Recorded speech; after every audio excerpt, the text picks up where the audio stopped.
All right, folks.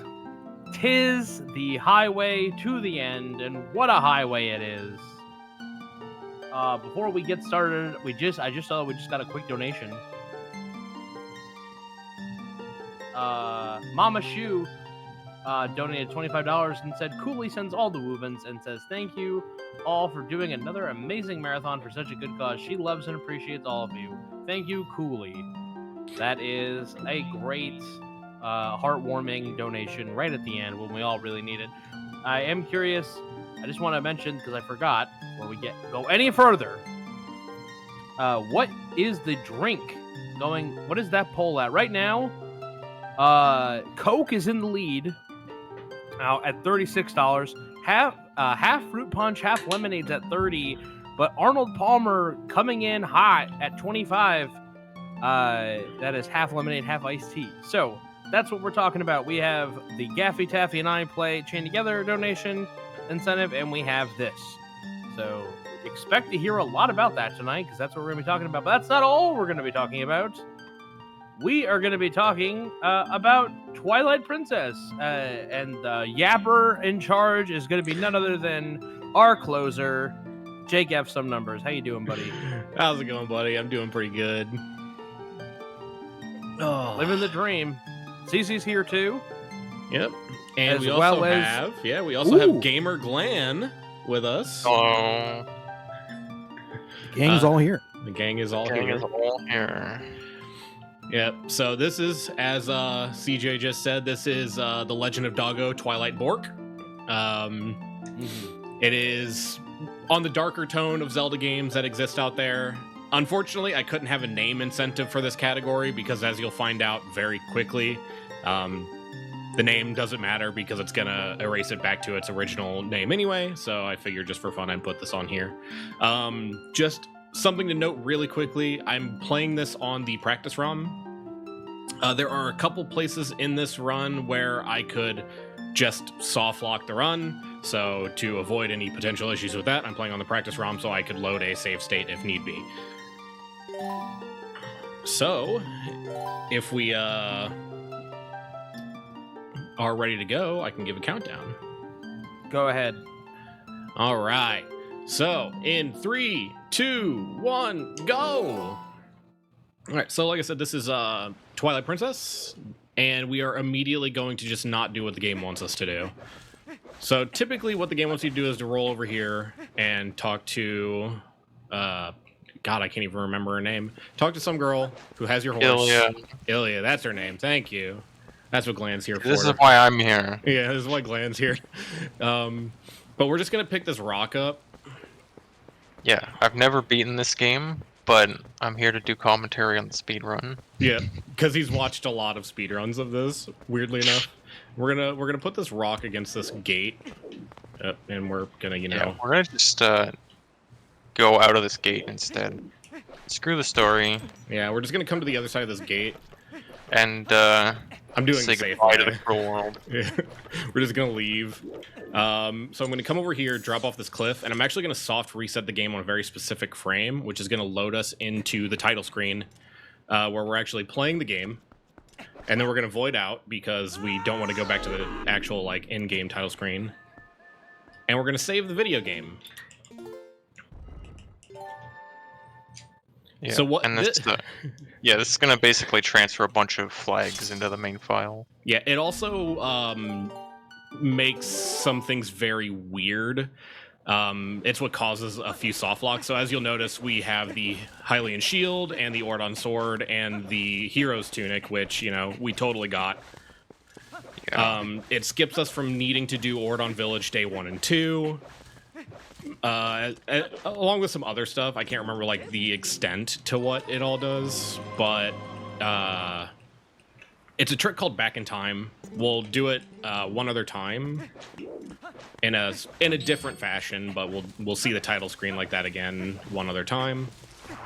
But what this particular Back in Time screws up is our ability to actually get the Ordon sword naturally. So we actually have to do a trick a little bit later on that is really, really, really stupid in order to get into Fair and Twilight. But for right now, we're just kind of going through Ordon here. We've got to save, I think his name's Talos? Talon? Something like that? Hello. Tallow. Okay, yeah. It's Tallow and Mallow, right? Yeah, Tallow and Mallow, that's right. So we've got to save him. He's been kidnapped by these dudes chasing me. Oh yeah, we will see goats. There will be no fishing though. Yeah, Don't no you worry. kitty getting the fish. It's honestly the best part of this game. We skip it. Believe me, I would rather be running 100% so I could be giving the fish to the cat. Anything did not do sword and shield skip. So, as per like normal 3D Zelda movement, like beyond OTMM rolling's fastest movement, but we're trying to frame perfectly chain them together. I was going for a thing called brake sliding there, which can help you keep your forward momentum up slopes. So we're just kind of rolling our way through this day.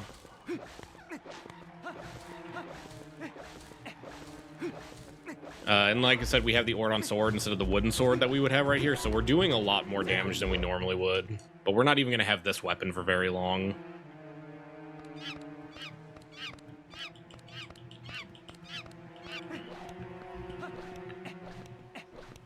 Alright.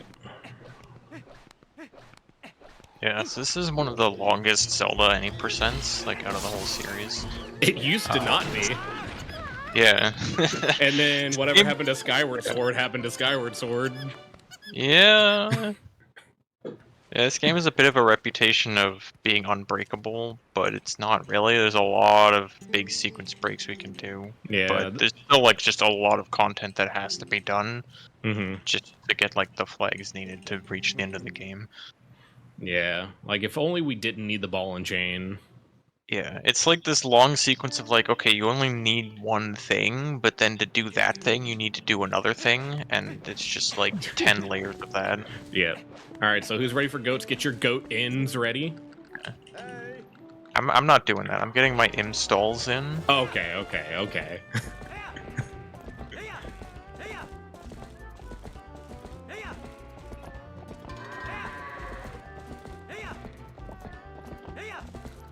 Oh, I think Howard's gonna be a Howard. Oh god. Alright, well. We got a couple goats not wanting to be friendly.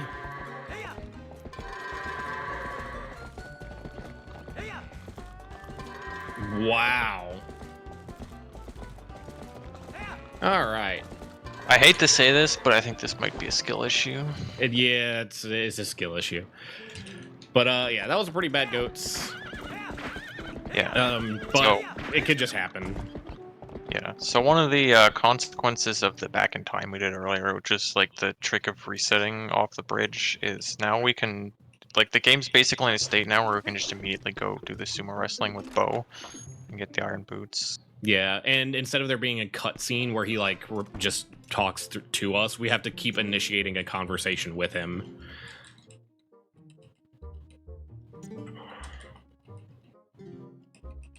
So we've got to do a thing. So Bo is random. It's essentially rock, paper, scissors.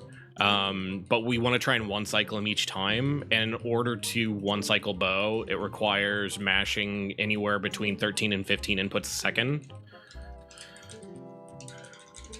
So let's hope I can not suck.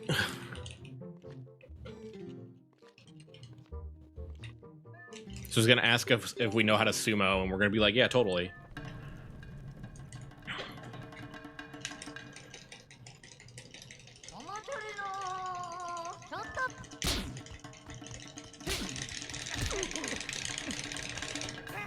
So that's one of two.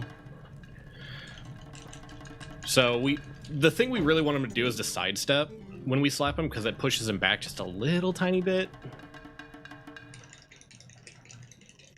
But this is the one where he can be really random. Yeah, that's what we want him to not do.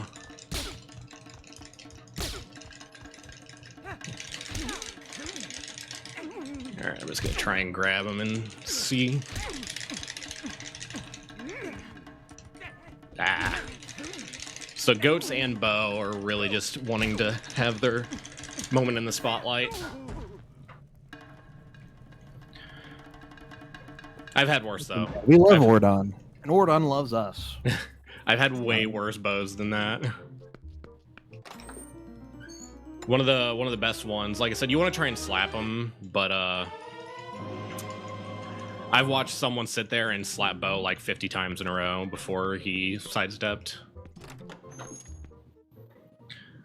So we're gonna do a little save out here, and this is for the back in time I mentioned later.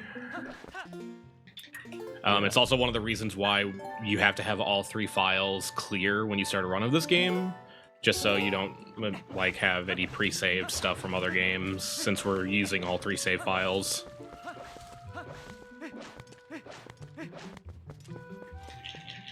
Yeah, so just about like the run in general. So as I was saying, we have to do a lot of the stuff in this game still. We're going to be doing or completing 4 of the dungeons before Palace of Twilight. So basically like the first and last dungeon from each of the 2 sections of the game. And then we'll be dipping into Snow Peak as well. Well, it's only 1 from the first 3, and then the other ones are all from the back half. Oh, wait, do you not have to beat Forest Temple? No, we just go in and get the boomerang. Ah. Alright, so now we're gonna get turned into dog. See, I'm very knowledgeable. It's like I had to sit there and count how many dungeons that we do in this run too. Mm-hmm. Don't feel bad. We do have to clear all the Twilight sections, which, yeah, this game is kind of a slow start. Actually just 2. We don't have to clear Forest. Oh, you don't have to clear, right. Yeah. Glance commentary, expert level. I'm an expert at this game, as you can clearly tell. As you can clearly tell. It's okay, I'm also an expert at this game. Yeah. I've never played this game before in my life. True! I played this game, I have no memory of any of the things we're doing. Good, then you'll be able to replay it and have fun. Oop. Alright, so we're just making our way through Hyrule Castle. We're gonna go try and meet Zelda. You know, we're a wolf now. Yep, and we've got this weird imp on our back. Yeah, I love that. Yeah, Imp knows best. True.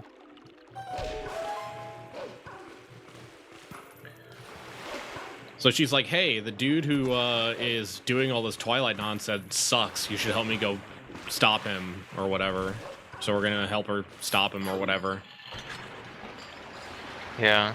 I mean, she's like, you know, you can either help me or I can just leave you to die in this prison cell. As a wolf. It's as they say, an offer you can't refuse. And it costs 1 blue mana, right? True. So there is some minor tech we're doing as Wolf Link. You'll see me like dash close to a ledge or B attack off a ledge shortly after a dash. That's so my dash refreshes faster instead of having to wait for like a long period of time. There's also some things called one-framers. Whenever you do a Midna text, like a Midna jump like that where there's text before it, there's 1 frame after she stops talking to you where you can jump before she goes out to the target. Saves a little bit of time throughout the run. There's also like 1 in the run where it's just like physically not possible to do, which is kind of weird.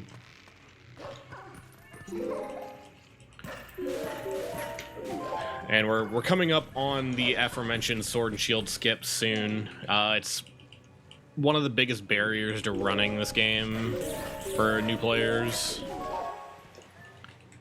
It's not a fun trick. I recommend running categories that don't...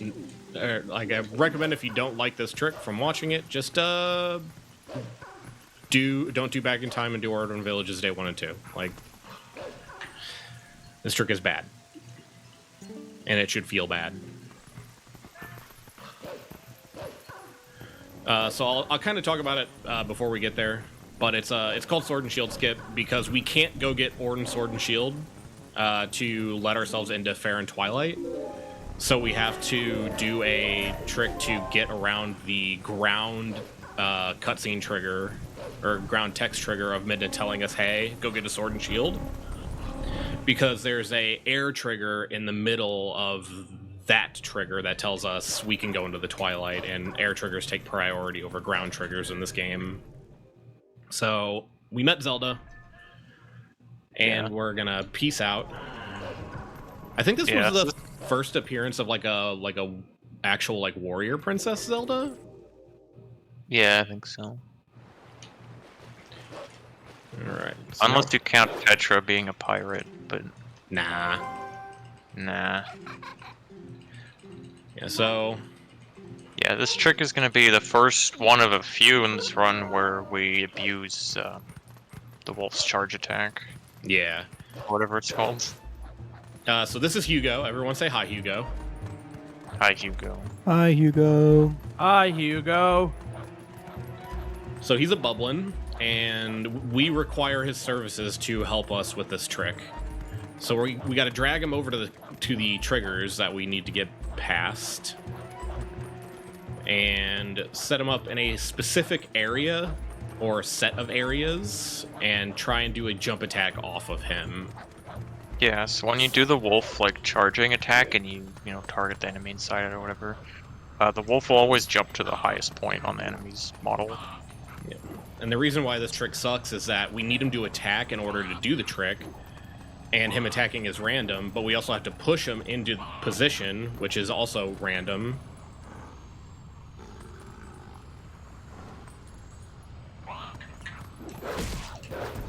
Okay, first try. Okay.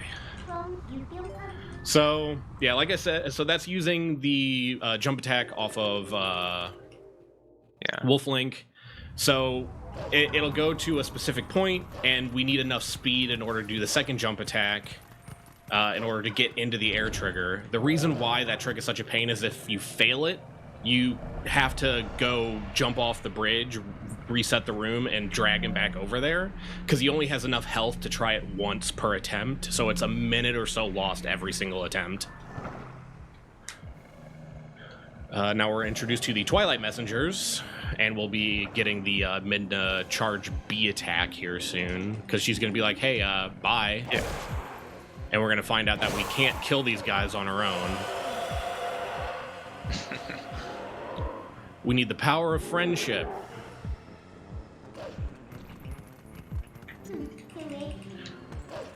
Because in order to bypass these fights, you have to, That was really weird. Yeah, you have to kill them all with the same attack, otherwise the last one will get the others up. Ooh. Yeah. Normally this fight doesn't go this poorly, but, I'm being bullied. Yeah, so you don't necessarily have to kill them all with the same attack, but they all have to be dead at the same time. Yeah, exactly.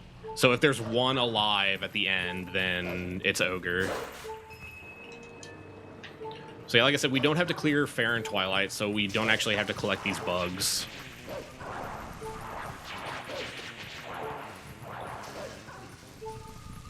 But soon we'll be doing that, the thing that I was mentioning earlier. We'll be doing that to do a little bit of cheeky, unintended stuff. I actually need to get some health. Is there health in here? There we go. All right. Probably.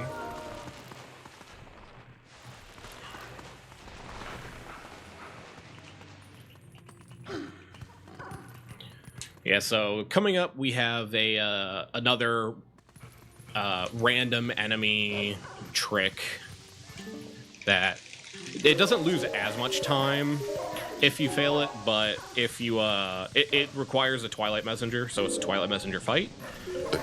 And if you accidentally kill all 3 Twilight Messengers trying to reset the attempt, you know, your run's kind of over. One of the reasons why I'm playing on the practice ROM in case that happens.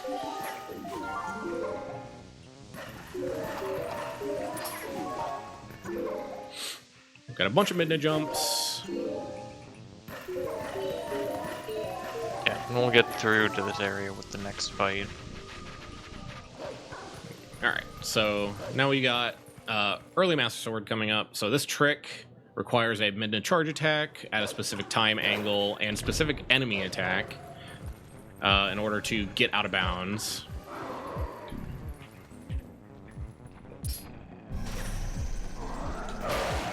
First try. Let's go. All right, cool. So now we're up out of bounds, and we're going to come over this way and jump off of the cliff here. And what this does is this puts us over outside of the Sacred Grove, and we can go right into where the Master Sword is 20 minutes into the game. Yeah, getting the Master Sword early is a really big deal because it's what lets you switch between wolf and human freely. Yep, it is also what lets us... I think it also is what lets us warp. I think? You can warp earlier, but only like when you're a wolf. Yeah, that's right. Yeah. Yeah, so just being able to transform is gonna let us do a lot to sequence break and just speed up sections. Yeah. If we have time at the end of this run, too, there's something I will show you as kind of a consequence of being able to transform at any time. It's a funny cutscene that I really, really enjoy. Yeah, Jake was also howling at the stone there set up for getting one of the hidden skills.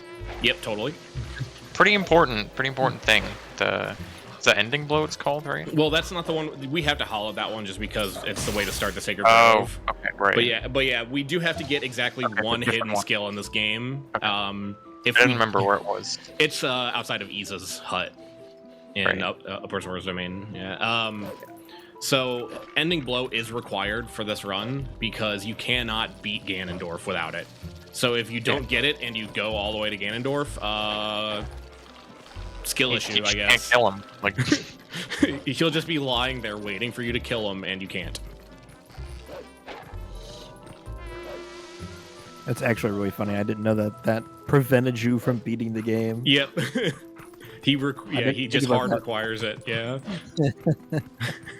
You would think that the game would just like give it to you for Ganondorf, but no, they don't. They expect you to have done it. No, they found out what they did to Ocarina of Time. They're like, we ain't giving you shit. We ain't giving y'all anything without you earning it. Well, so the funny thing is, like, they remade this game in HD, right, for the Wii U, and they patched out EMS. So this trick that I just did, they put like an invisible wall up there. But there's a trick that we do later in the run that requires the map. What am I doing? Not paying attention is what I'm doing. So there's a trick that requires EMS in order to do, but the thing is that by like we need to be able to transform to human Link. So in order to do it, we would need to be human, but they fixed that particular trick even though we can't do it anymore. It's just really weird how Nintendo like patched out something that didn't need to be. Mm-hmm. Things are so weird right now.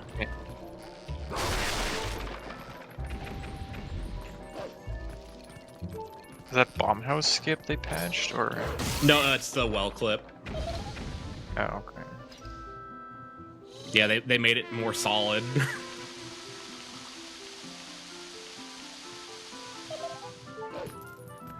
I'll point it out when we get there.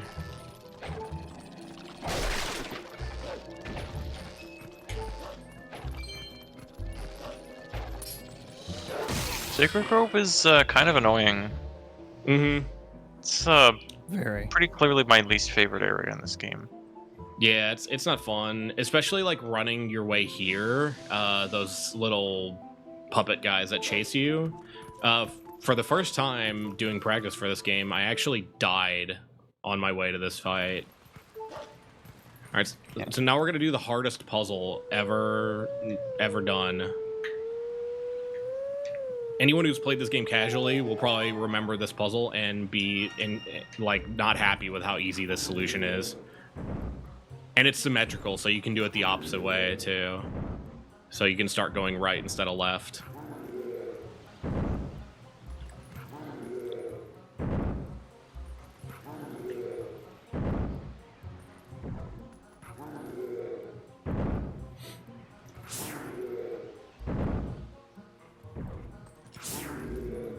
There's also 1 frame in between jumps where you can turn your senses on. It does absolutely nothing. Alright, cool. I completed the puzzle. Yeah, one of those guys like follows your movement, the other does the opposite. Yep. Alright, so we're like 20-something minutes in, and we have the Master Sword.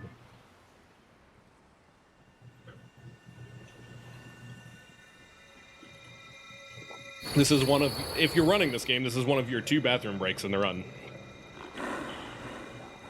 Hey, yo. Yep, because... One at the beginning and one at the end. Yep. Except this one's much shorter than the one at the end.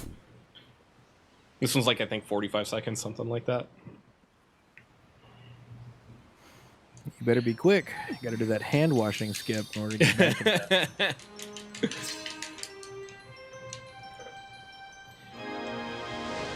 So yeah, not only can we transform at will, we also have the Master Sword, which is very powerful, which is, you know, gonna make the little fighting we have to do at the start of this run very easy.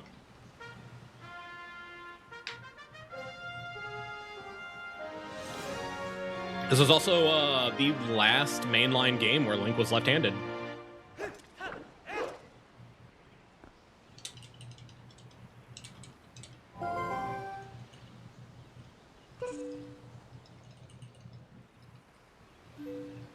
Yeah, so that's the thing that was in us that was turning us into a wolf.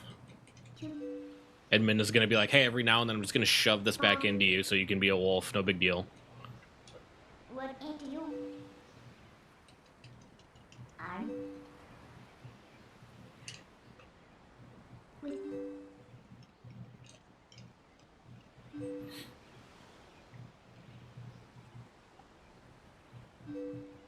But Jake, I have an important question.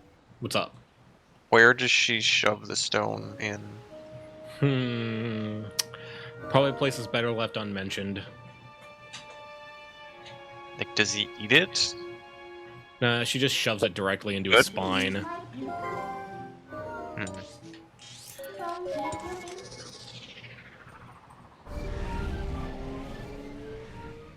I will mention, just for those of you who may be of the arachnophobic kind, that we will see one giant spider coming up soon in Forest Temple. So I will mention, for those of you who want to look away within the next 2 minutes, after that I will tell you when it is safe to look again, because, you know, big spiders be spoopy. But we're just heading back through a way that we already came, so we can get to Forest Temple.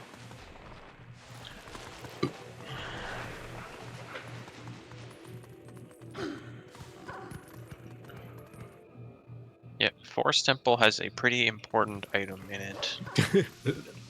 Probably one of the most important items for this run. We will definitely use this item at least once in the run.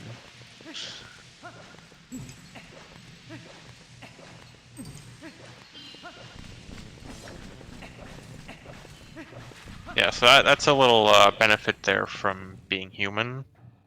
Normally you're supposed to, like, have the monkey going through with the lamp and you follow him, and it's really slow. But You we know can what just to do it ourselves. We have become monkey. Yeah. Yeah, that was a little Wish I bit... could become monkey. There we go.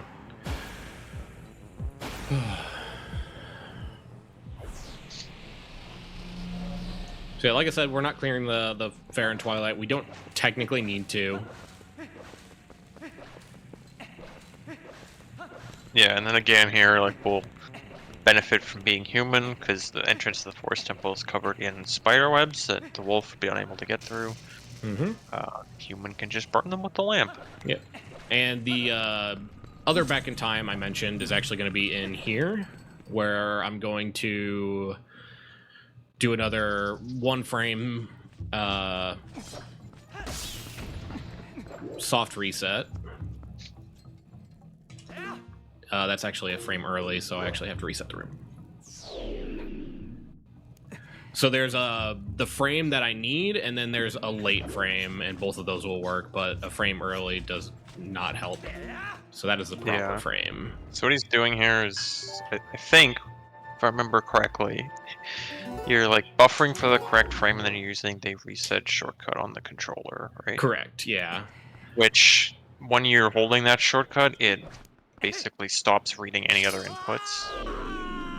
So, yeah. It's an easy way to buffer a frame perfect reset. So now we're... okay, for whatever reason, it did not soft reset.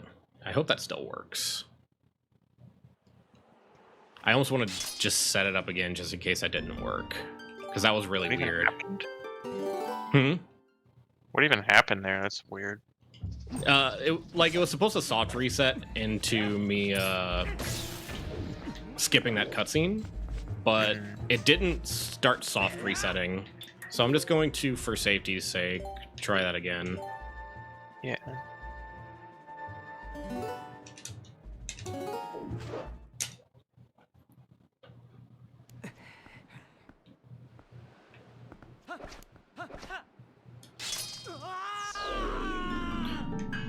I'll explain what's actually happening here in a second. Okay, I guess it did work because that time it put me into there with no cutscene. All right, cool. Better safe than sorry then. So what that should do is it sets something called early monkeys and early boss flags. So we need to collect 4 monkeys in order to get to the mini boss of this dungeon, and that's slow. So we're gonna hope that that worked, and I don't have to deal with trying to collect 4 monkeys, and we'll just have them.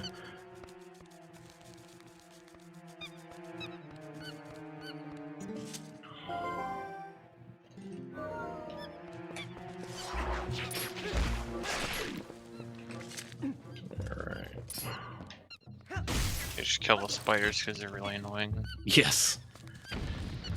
In HD, you don't have to kill both of them because you climb faster in HD, but you climb so slowly in HD. Also, spiders in this room if you want to look away.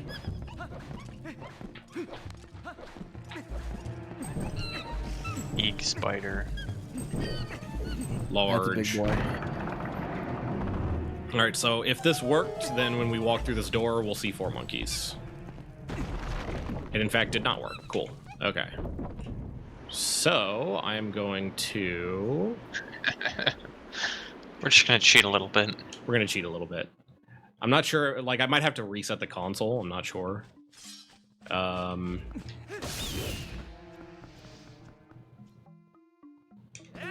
That's early frame.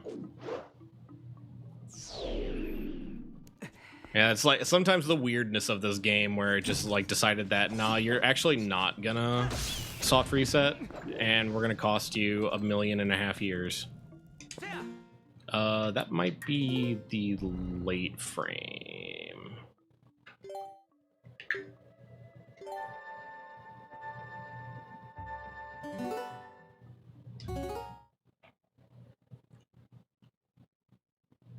It was sick. Okay.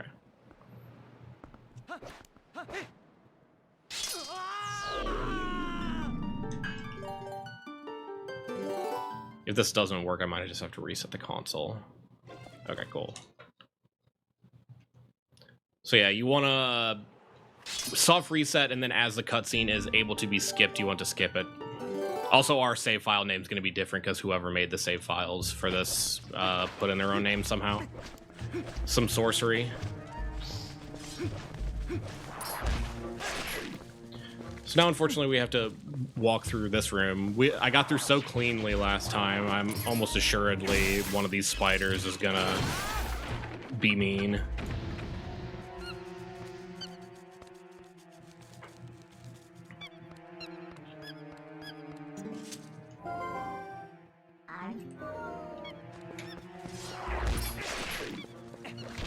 Oop. Give me the deck, you nut, please. The giant nut. giant nut. There is also just like a chance that that nut will not hit the spider. It'll just like, it'll look like it hits it dead on, and it'll just be like, nah, we don't feel like working today. And then you either have to pray it'll let you pass, or you have to drag it down to the bottom and kill it with Wolf Link. It's stupid because you're supposed to have the slingshot here, and we clearly don't have the slingshot here. Well, why not? Because that's slow. That's like a skill issue. Okay, see, now we have 4 monkeys here with us. First try, right? This should have been part of Monkey Block. Just So like the first quarter of Jake's run, and then you do this. Just come back to it later. And we're just gonna go fight the mini boss, and then from there we are just gonna say goodbye to this dungeon forever. It's very thick baboon. Yep. This is Real talk. A part of me would love doing a long speed run in 2 parts. Like something that I remember seeing is GDQ did Final Fantasy IX on 2 different days. They did discs 1 and 2 for one, and then they did disc 3 and 4 for another one. Instead of doing one like 10-hour run, Yeah. they did it in 2, which I thought was really fun. I thought that was a really cool idea, especially remember just the logistics point of like, this is a long ass game. We cannot possibly fit this in 1 section. Do it in 2. Why not? Yeah, so since we have the Master Sword, Ook dies very quickly, and now we have the most broken item in the game, bar none, the boomerang. It's what allows the speedrun to be a speedrun. Yeah, the boomerang allows for a technique called long jump attack.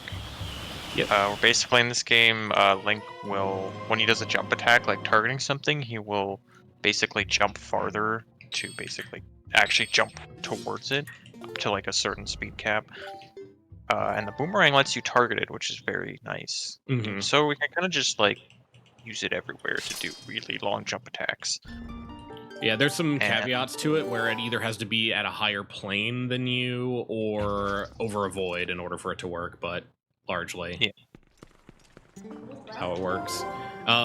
Unfortunately for you guys who have this on the Wii, this does not work on the Wii. You cannot do long jump attacks because when you pull your sword out on the Wii, it breaks the lock on to the boomerang. Yeah. So now we're just gonna leave Farron. Inferior anyway, so yeah, it's pretty bad. So we're gonna leave Farron, but since we haven't beat the dungeon, the game's gonna try and tell us to go, hey, do the Twilight, finish the dungeon so you can leave. We're gonna say no with a long jump attack. So we're gonna do a little setup here.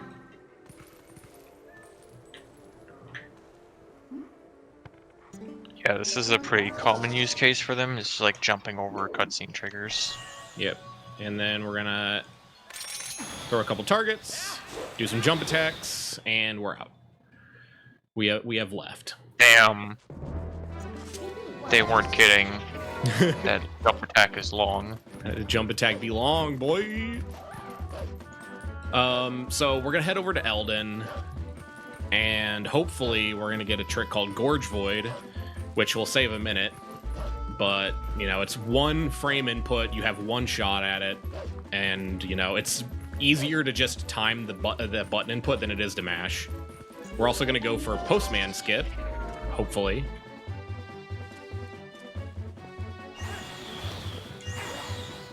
With another long jump attack. Cool. All right. Feels post, man. Feels Postman. If I don't get Gorge Void, then there is a like I have to do that skip again. So we might still see the Postman.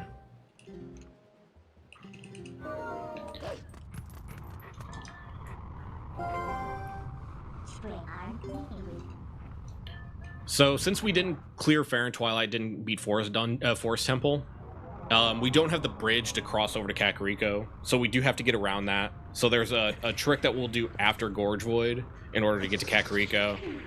Thankfully, with warp points, we won't have to ever worry about getting the bridge. So this is a one-time trick. And we have a very funny looking mini map thanks to Back in Time. Yeah. Alright. Yeah, one frame trick here. If he misses it, he has to do some very convoluted stuff to get across. Well, either way, I have to do convoluted stuff to get across. Yeah. Fair enough. It's just a matter of walking back here a third time. Alright. Sure. One frame. Got it. So there's a cutscene trigger there with Midna on. She forces you to warp away back to Farron Woods, and we don't want to do that. We want to go to Kakariko. So you have one frame to jump into the gorge there, and now we're gonna do a trick to get across the gorge. I have one shot at this per save attempt. So if I fail this, then I'll just have to reload, save and reload. Yeah. Which is a really annoying mechanic in this game where the first time you pick up a certain color of rupee, Yeah. it gives you the text box. But thankfully, as opposed to HD, where it's once per literal save file, if you save and reload, you'll get. Thankfully, this is the only context in which that is Yeah, true yeah, state. it's the only context in where this is. I'm thankful for this. Oh, it's a good thing because I forgot since the last time I played that blue rupees are worth 5. Yeah, because we need that yellow rupee Every Zelda text. game. We need that yellow rupee text in order to do this trick. So, thankfully, saving and reloading your save file will reset that text. Otherwise, it would be, your run over. Yeah, so Jake is trying to do some funny business here to get on the other side of this fence, and from there he'll be able to long jump attack across the gorge. Yep, so that's called rupee roll. It's actually not as easy as it looks. And then we've got to get into a certain I mean, position. all of this looks really easy.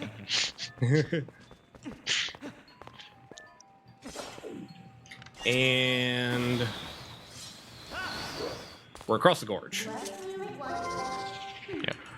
So The bridge will never be out, but it doesn't matter. Yep. There's also, I have to be a little bit careful up here because of Back in Time. If I walk into a trigger up here, it will put Kakariko into a state where I cannot progress the run. So I have to I'm going to be careful walking around this area, but you kind of have to stick to the outside wall here. Because if you walk too close to the center, you'll trigger a cutscene that starts the King Bulblin 1 fight. And God, we don't want that.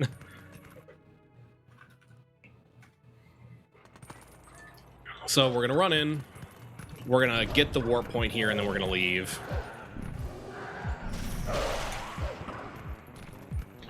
And we'll come back later to actually do the Twilight. Also, yes, the new Twitch app is horrendously bad. It's Oh awful. my God, it's bad. It's very bad. bad. How did they push an update that's that bad? Did nobody look? I guess not. Did nobody test it internally? Anyways. All right, so gonna be a little bit careful. Normally I would like dash around a little bit faster than this, but there's a reason that we have to go back through here. We do have to initiate this cutscene with Midna. Like, we have to. It's what enables us to do map warping. Being able to, like, actually just open our map and warp. And that is very important for a trick later. So we have to come we have to come initiate this cutscene. And then we're going to head to Lanayru. But Jake, isn't there a gate on the way there? Gee, Glenn, there is a gate on the way there. There's no way that you'll get past a closed gate. Especially a closed, locked gate. Yeah. Well, I guess we have to turn around and go home. Yeah, sorry guys, runs over. We can't get through. I didn't think we'd make it this far. But yeah, so if we failed Gorge Void, it would essentially just be, we would have to do this 3 times instead of 2. That's what she said. Got him. God, She probably did at some point. I have been thoroughly gotten. In the grand scheme of things she said, dude, she says a lot of things. She's I'm not really sure what that means, but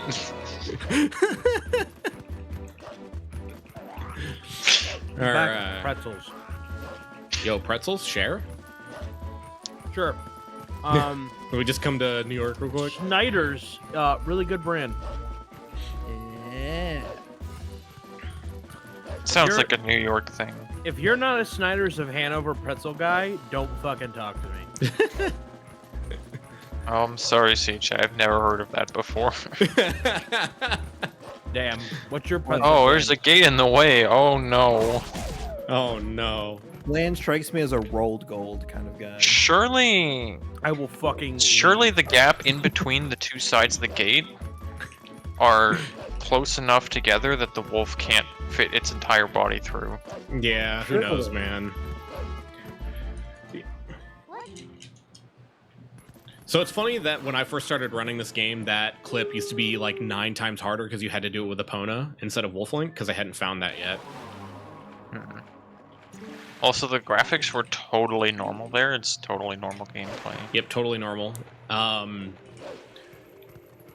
Back before a certain entry to Lakebed Temple got found, it also used to be a lot less normal. So I'm actually going to save after I talk to Fire here, because there's a certain trick I'm going to be going for in order to kill this Twilight Bubbling, and if I get grabbed, then Yeah, it crashes the game. Like, I have to hard reset the console, crashes the game. Yeah, so there's this guy riding this thing, and you have to kill him. And for some reason in this game, they programmed it so that enemies can drown underwater. Which is totally like a normal thing that would happen during normal gameplay, but Yeah. well, you can't do that as the wolf, but as a human, you can just get on your iron boots and he'll chase you into the water. It's actually, yeah, not good. Thankfully, I made that safe. He was like really, really close.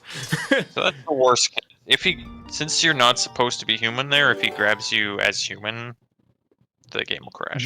The game freaks out like very hard. Yeah. There are other parts of this game where if you're like the unexpected form, the game freaks out in a way where it doesn't crash, and it's very funny. Yeah, I'm going to be showing that later at the end of the run. Oh, okay. Yeah, it's not in any percent normally, but it is in 100%. And there's another one in the boom jump categories, where you get Master Sword as human. It's quite funny. Ah, he flew away. What a dick.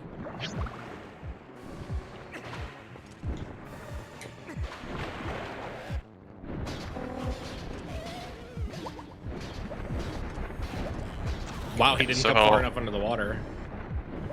Wow. Okay, what did he die? Oh, wow, that took so long.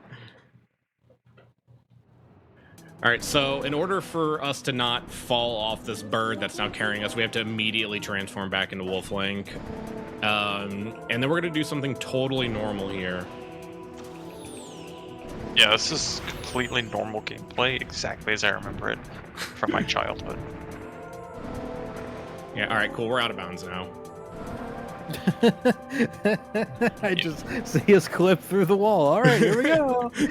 Yeah. So yeah, this is a long, winding pathway, and we don't have to deal with the guys shooting us and stuff, and like the end trigger is literally just like a plane, like it's a flat wall, so it doesn't matter where you are horizontally. And right around here, the game is trying to force me to turn back in bounds. So I have to fight against it. And by the way, if you're running this, if you want to run this game, this only saves 6 seconds. It's not worth it if you can't get this consistently. So Yeah, I mean it is nice. You have to deal with all the guys shooting you and the rocks you have to dodge. But the practice ROM does have a save file specifically for I'm this trick. like, as somebody who's never beaten this game, I'm very familiar with how nice this trick is to do. All right, so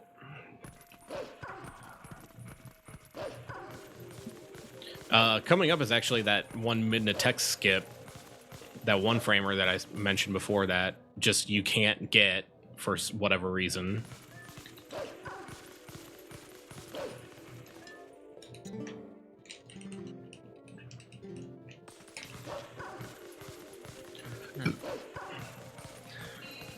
So this midna jump, no matter how hard you mash, no matter how hard you try, you cannot do the one framer. You have to wait for midna to go there.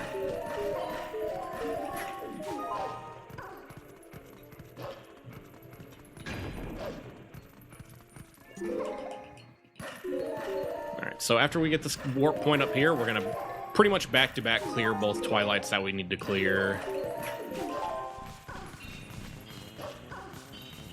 Because right now our goal is to get Lanayru into a state where we can clear Lakebed Temple and also get to Snow Peak.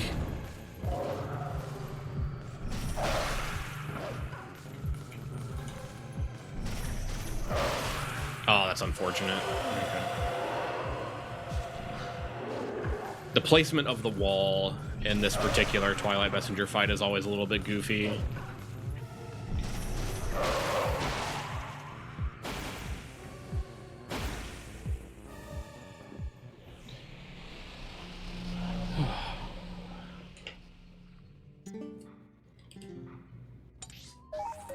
Alright, so now we're going to head back to Kakariko so we can do Elden Twilight.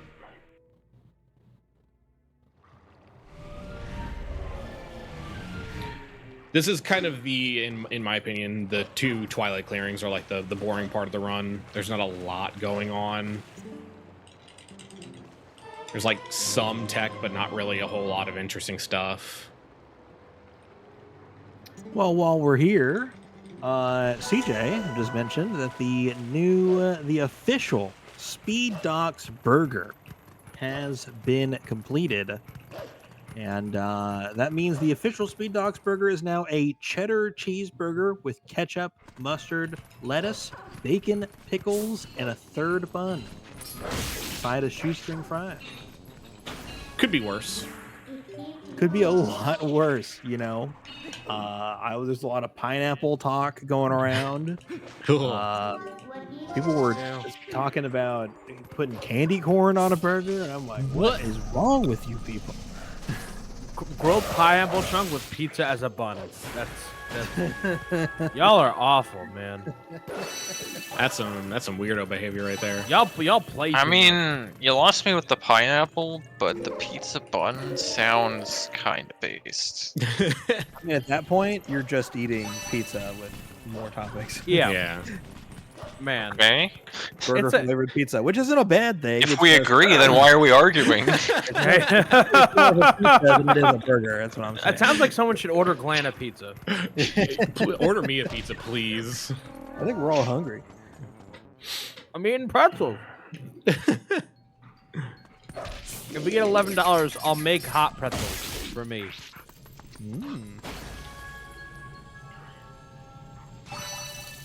Yeah, so that clip I did into the well a little earlier is the clip that I was talking about that is patched in HD, even though you can't do that in HD because you can't get the Master Sword early. Please just let me up. Right. Just give Link a concussion real quick. Oh, okay, we're gonna read a sign. Reading is important. All right. So yeah, the Twilight sections, we should go kill the bugs. They're a little boring. Yep, especially Lanayru's Twilight. Yeah, Lanayru Twilight is just such a huge area. And there's, you know, a 2-minute walk to one bug. Yeah.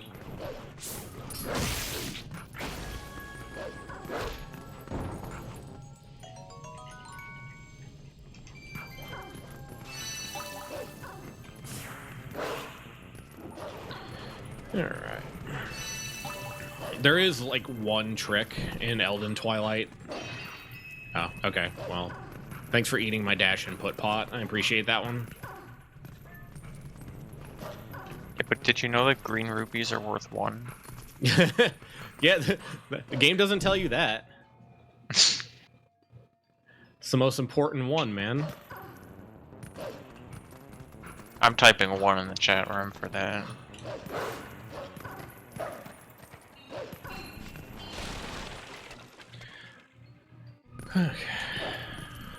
What do you guys put on your pretzels? Do you guys have a topping or a dunkaroo method?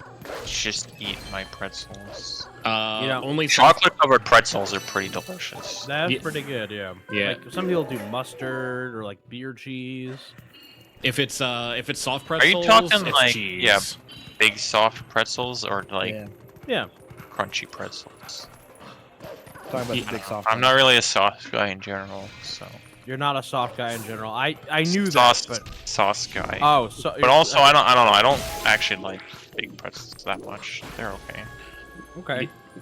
All right, so we got Bomb House Skip coming up here. So there's a I bug. felt like It's just an stupid. unimaginable amount of seething and rage in that. Okay. I did too. Don't worry. I Oh, felt me? it. I like putting ketchup on mine. Yeah. Nice. So yeah, this house is blown up now. Yeah, so there's 3 bugs in here that we need to get, and if you don't kill that bug before it goes in the house, you have to go into the house, which is a cutscene. Then you have to light the house on fire, and Yeah, there's Link a cutscene literally there. commits arson. Yeah, he just. And then you have to escape, and then all the bugs blow up, and it takes forever.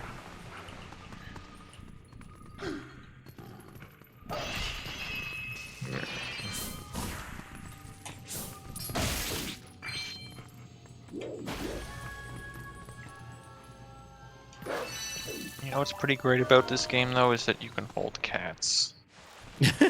And dogs. Yeah, but more importantly, cats. That's fair. That's fair. I'm just saying I'm equal opportunity. True. Did you know that soft pretzels came before hard pretzels? Yes, I actually did. Yeah. Sounds fair. Sounds good. I mean, I don't know if I like knew that technically, but I Did you believed it. know that the lighter preceded the match? I actually did not know that one. I did. I have- believe that actually.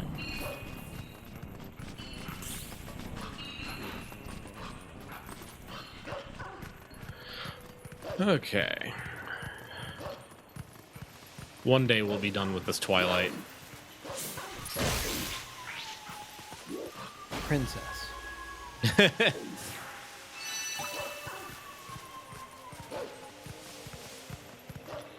Yeah, it's There's a Van. colony fallout between us. Fallout New Vegas. Oh God. How do you ban an owner of the channel? I'm gonna have to look into that one. I'm on it. I think about that one all the time. I think about that one all the time.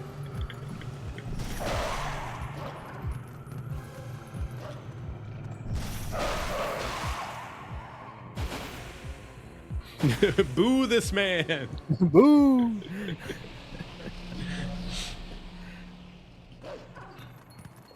Because they left pretzels out overnight, they became stale, and the guy sold them anyway, and that's why there's hard pretzels. That sounds like the realest shit ever. Yeah. Isn't the story of like the au jus sandwich, where like a guy made a sandwich, but he accidentally dropped it in like all of the juices, and then he just kind of like patted it up and served it to the customer anyway. And they're like, this is amazing. And it's like, oh, maybe there's something. Oh, I guess my oopsie worked. I mean, that's kind of how it works, man. All right, so that's Elden Twilight done.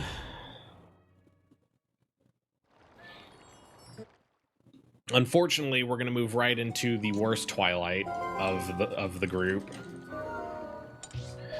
So we're just gonna warp away. We're gonna dematerialize right in front of these children. Yeah, I don't care. By the way, because of They only time, they only will care never if you leave turn there. like they only care if you turn into a wolf in front of them. They don't Yeah. care if you just like have your body broken apart. I mean, my favorite thing about this run is that because of Back in Time, that group of people will never leave that spot. They will stay there forever. They are trapped for eternity. Alright, so in order to start Linear Twilight, we have to get this big rock and take it to Zora's Domain. You need my. And we never saw Death Mountain again. Yep. We will never come back here. And so the dead queen of the Zora wants to talk to us. We're gonna go underneath the water here so she doesn't. She's gonna be like, Link, please help. And we're gonna be like, I'm already on it, man. Yeah. It's Also, like when- Link's gonna make a funny sound here. It's like in Tears of the Kingdom when I go Yep. do the thing, and then I give the fish to Yona, and then she's like, hey, you got the Zora armor, now you can go up to that island that you were just on. Yeah, for some reason, human Link awoos there. Confirmed furry. Completely normal behavior. You don't woo whenever you go off a waterfall? Yeah, he was also like pitch black, you know, just another weird graphical glitch of being human where you shouldn't be. Hello, cat. Why are you screaming? Someone, I was gonna say I heard it. I heard him screaming. He hopped up I onto knew his it. chair and just started yelling. That's a mood, honestly. I knew it was the cat. I saw him peeking in the corner earlier. Right. Yeah, so this is Linear Twilight. It is infinitely less interesting than Elden Twilight. Yeah, for Elden, it's like all in Kakariko, but for this one, it's literally across the entire province. Yep. Including one singular bug in Castletown. Yeah. It's a time of your life. Yeah. Like I said, so the time it takes us to get from the bug we get to the one in Castletown is about 2 minutes. That's how stupid it is. Because they're like, we really want you to get this warp point in Castletown.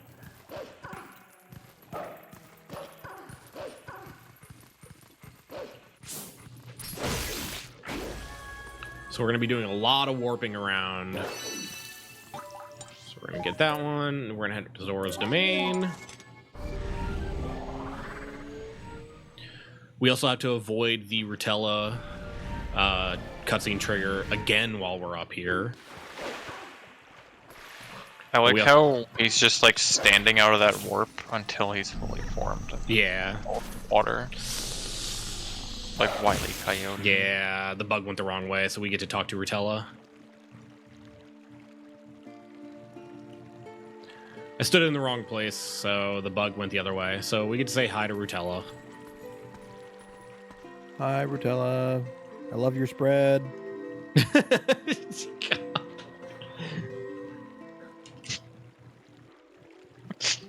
I Someone- can't possibly be the first person to make that joke.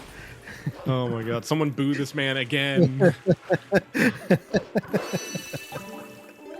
Oh wait, yeah, I can't actually transform there. Durr. What am I doing? Since we got the text trigger though, I'm just gonna go out this the normal way. Actually, I owe the kids an apology. They may not actually care if you turn into a wolf. Midna just assumes they care. Yeah.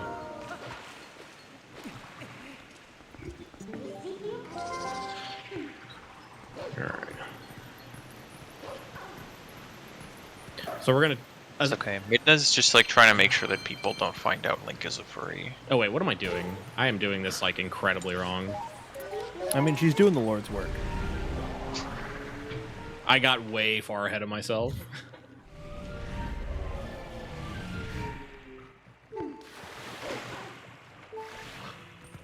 I was excited for having Linear Twilight already done.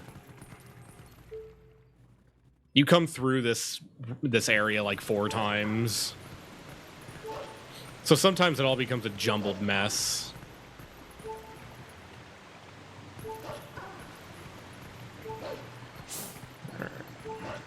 Not worried about my health because every tier we get gives us a heart. And now we get to go to the 2 worst bugs in the game, which is the lily pad bugs. Come on, please climb under the lily pad. Yeah, this looks normal and fun. Yeah. The other big thing about linear Twilight it makes it slower is that this is the only Twilight that has a boss in it. For some reason.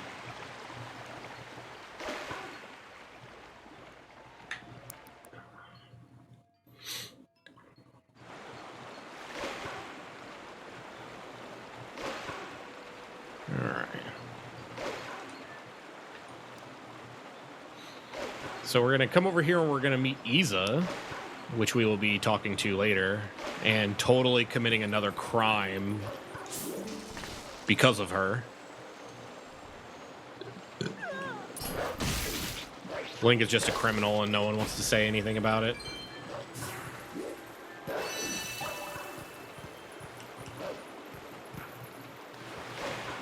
All right, so now we have the long trek to our singular tier in Hyrule Castle. Yay.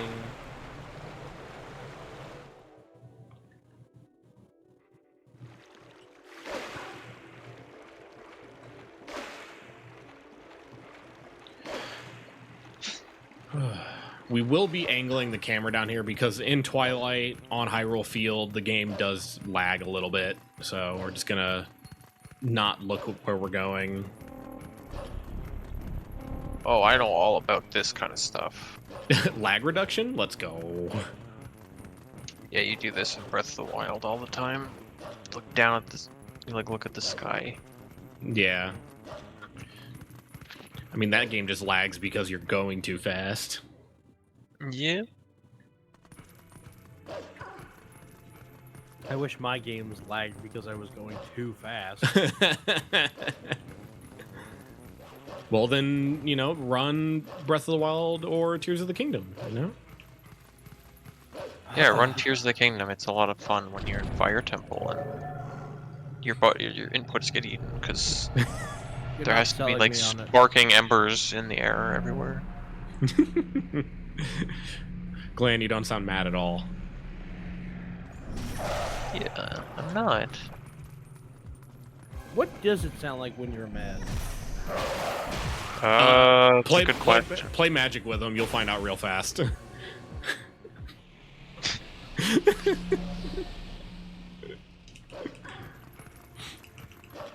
Play an unreasonable Magic the Gathering card and Angry Gland will show. This card is so unreasonable. It's okay, I play a lot of those myself, so it's True. So in Castletown, our dash speed is not at full speed, so it's actually faster to just sit here and dash cancel our way through. Unfortunately, we will never see Agatha, so anyone who was hoping to see Agatha, I don't know, tell CC and CJ to let me run Hundo next time. How long is Yeah. that? Like, for me, probably close to, like, 8 or 9 hours. Alright, here's what we do. You close both weekends. We do 4 hours on weekend 1, and we do 4 hours on weekend 2. That's what I'm saying, man. What's a good halfway point? Oh, I'd have to Besides figure, 50%. I'd have to figure out what a halfway point would be. probably like Arbiter's Grounds or something. Something like that, yeah.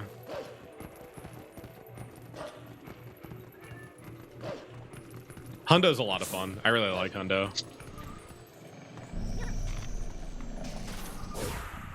Oh, that was just rude, Bug. Will you let me do Tears of the Kingdom Hundo next test day? Glenn, is I that? can't even see you learning that. Jake, shh, you're gonna ruin the joke. Yeah, Glenn, tell him how long is Tears Hundo? Well, I think I'll look up the world record. It's a number. Oh, it is a number of hours. Alright, the world record is 29:45. That's 29 hours and 45 minutes, right? No. Yes. Yes. We just put him on a small part of the screen. It's like really, really longathon. We just have him in the corner. Yeah. Bad Kaidos, Kaidos, yeah. 100%, yeah.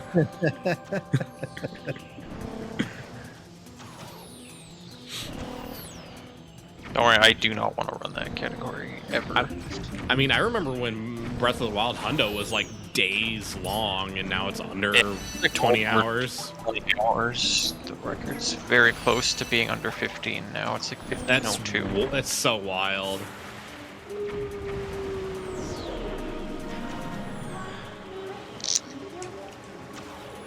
All right, so we get all 4 bugs there, and we actually don't want to complete it because we want to be back down at Lake Hylia to get the last bug.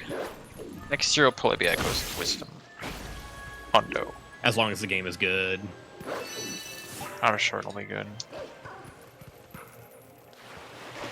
I'm just waiting for Crunchy Brown to learn a Monster Hunter speedrun.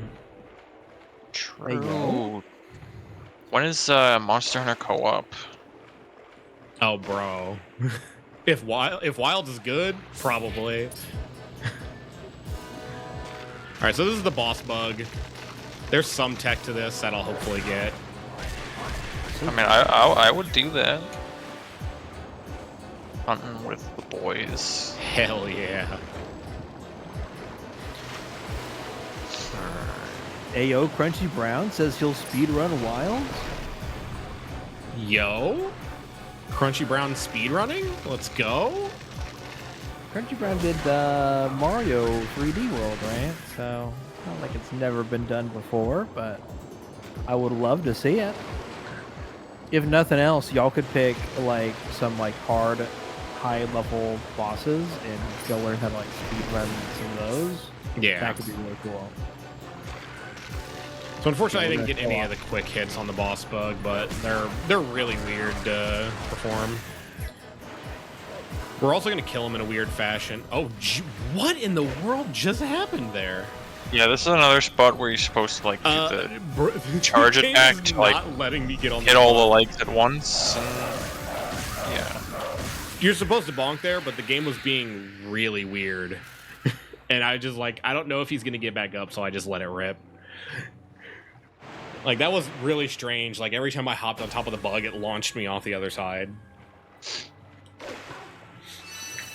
Alright, so that's the Twilight's done. No more Twilights. No, like, we can go back to playing the video game. Yay. The video game is Twilight Princess. Okay.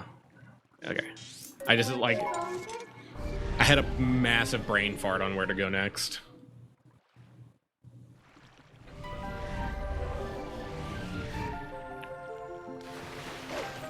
I'm pretty sure no long game runner has ever had that happen to them before, ever, in their life.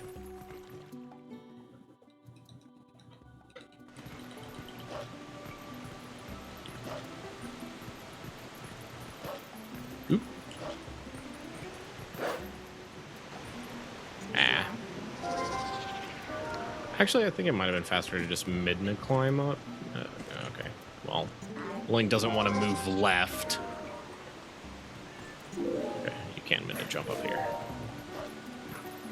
And I'm not going to hit the ground. Darn. All right, so I was trying to take some intentional damage there for something coming up, but it's whatever. It just means that a trick will be a little bit slower. So we're going to go get a bomb bag. We need a bomb bag because bombs are good for certain things in this game. But really, we want water bombs. But we need a bomb bag. I think it's going to be a criminal again. So first we're going to hollow this Howling Stone because this is the best one to get for Ending Blow.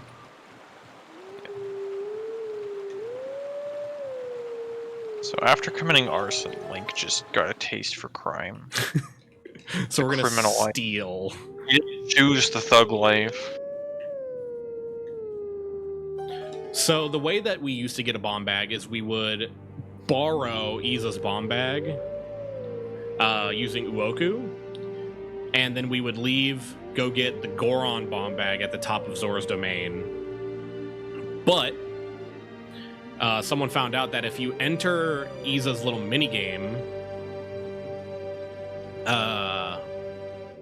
as Wolf, you can actually just permanently steal the bomb bag, because her lent bomb bag would go away after a death or a save warp. So We get a location of the Golden Wolf. We're going to come over here, transform into Link. Talk to Isa. She's going to be like, get lost. We're closed. We're going to do a setup here. Turn back into Wolf. And go into this Twilight Messenger fight. Unfortunately, we don't have the Midna charge for this fight, so we have to fight them in a pretty weird fashion.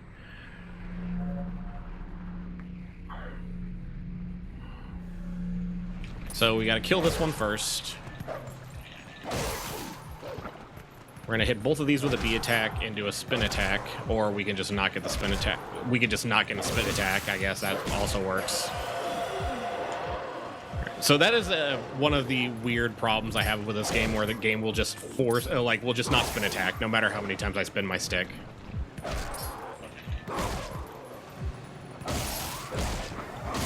Okay, there we go.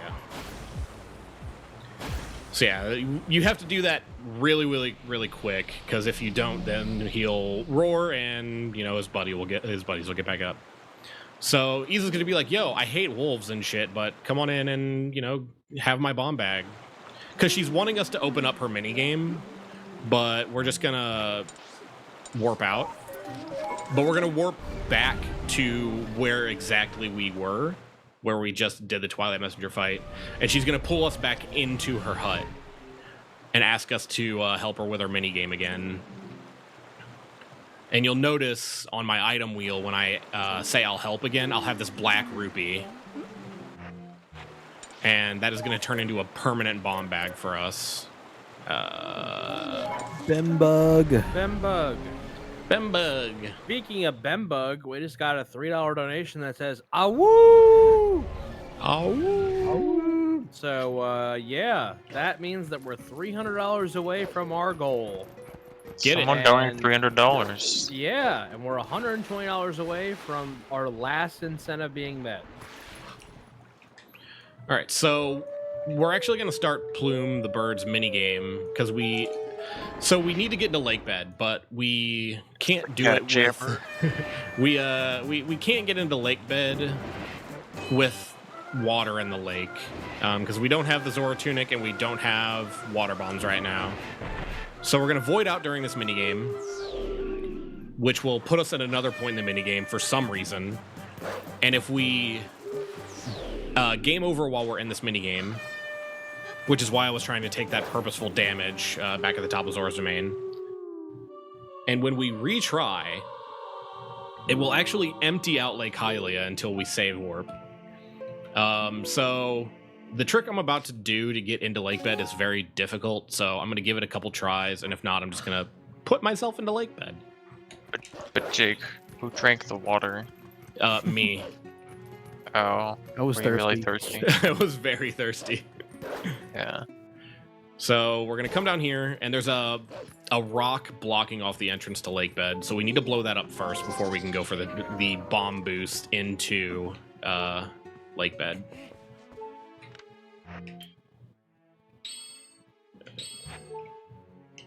So we're just gonna line up, toss that bomb that away, and hopefully that worked. It did. I think I need to be more left, actually. That still doesn't feel like I'm left enough. Yeah, that's not gonna work, unfortunately. All right. So we have, this is like 3 different fairly precise inputs that I have to do in order to make it so that this bomb is in the right place and that I hit the bomb in order to bomb boost me into Lake Bed. So I'll give this a handful of tries, and then I will just cheat. Because this is a very difficult trick. This is not required, by the way. There are routes that get the Zora Tunic. So if you don't want to deal with something like this, or another trick that is only 18 seconds slower than this called Pillar Clip, then you can just get Zora Tunic. Nope, bombs off center again, unfortunately.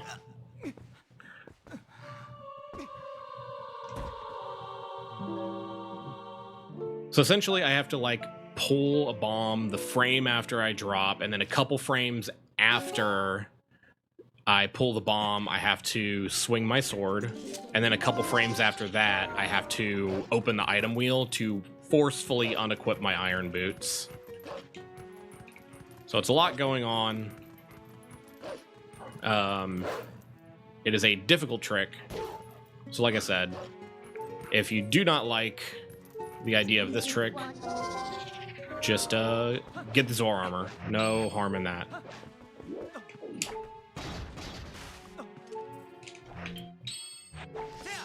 Yeah, alright. So I'll give it one more shot. If I don't get it, I will put myself into lake bed. I'll have to do it in a different way than I normally would because I'm still holding on to that early monkeys boss flag, early boss flags from earlier, which I do need within lake bed.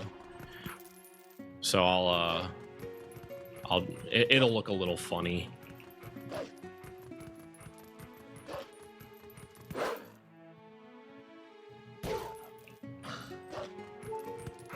The main downside to Twilight Princess speedruns is that most of the big tricks that save a lot of time, failing them costs a lot of time to reset up.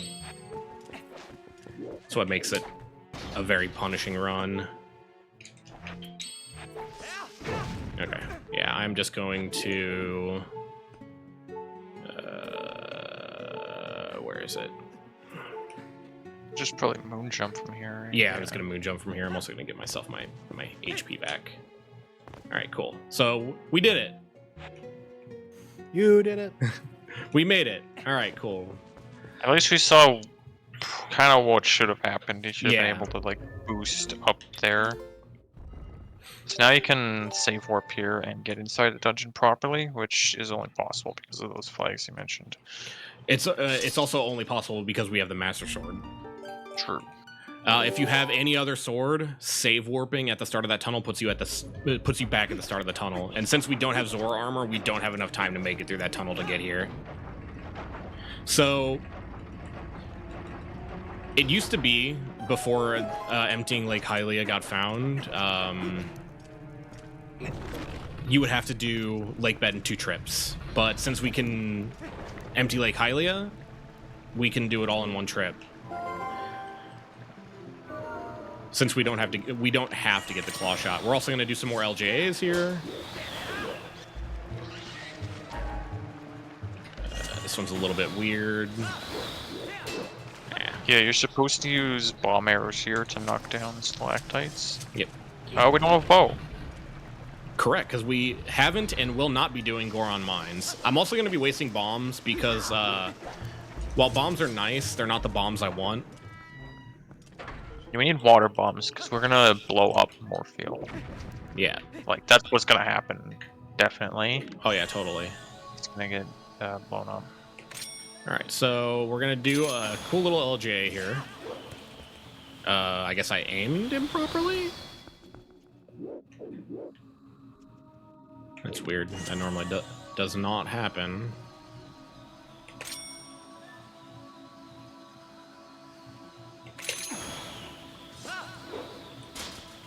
There we go. All right, cool. So that skips doing a lot of the dungeon. This is also, interestingly, the only dungeon in the game where you do not need the boss key. It's the only boss key we can skip.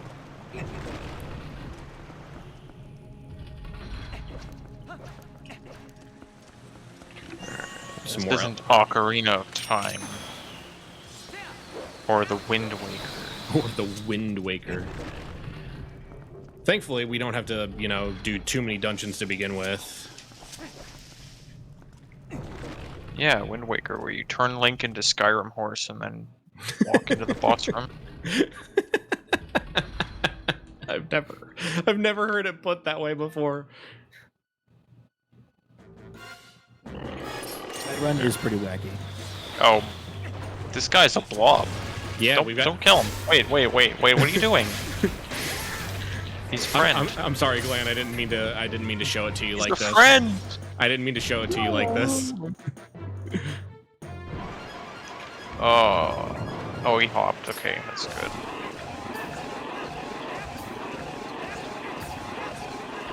I didn't get the 1 cycle. So if you space out your B attacks there properly and don't ever finish the combo, you can 1 cycle the Jakefsometoad.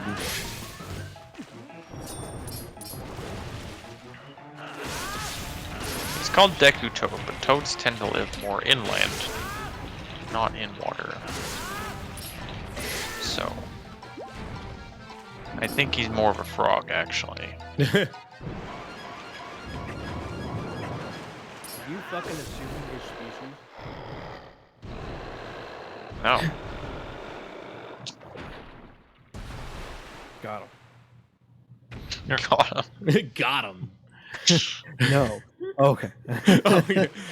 So this gives us the hook shot, the claw shot, I should say. It's a hook shot. But yeah, very important item. Totally the only one of these we're gonna get.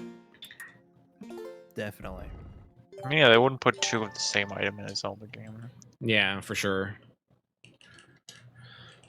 All right, so now Claw shot, fun item. Very cool idea. Very, very fun idea. So we're gonna go fight the boss now. And like I said, we don't want regular bombs for this fight, or for the rest of or for another fight later, I should say. So we're gonna. We don't have bomb arrows, but we do have the boomerang and bombs, so we can knock down that stalactite. We're also emptying our bomb bag faster in this water. We weren't doing some sick dance moves, I promise. And we could do both. True. All right, so now we got water bombs. So these are going to allow us to do something very interesting.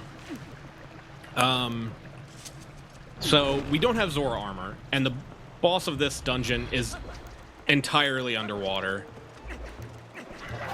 So Jake, you may be wondering, They'll drown. yeah, how do? Well, you see, water bombs are broken. But let me do this boss key skip real quick. All right, so we're just gonna come over here. We're gonna B attack off this side. Yeah, it's like this weird thing where you let go of a water bomb while swimming and you just refill your oxygen meter for some reason. Yeah, so if Jake would understand better. If you forcefully unequip your iron boots while you're pulling out a water bomb and then drop the water bomb, there's one frame where the game thinks that Link touched solid aired ground and will refill your air meter. Also, watch the air meter here. Watch how close this is. You're gonna die, no! It's Ogre. And if we don't skip this cutscene fast enough, then we actually do die. So this is Morpheal. Alright, so first phase is just hitting the eyeball. So we're going to pull out a water bomb, unequip our iron boots. More damage than we should be dealing here. Correct.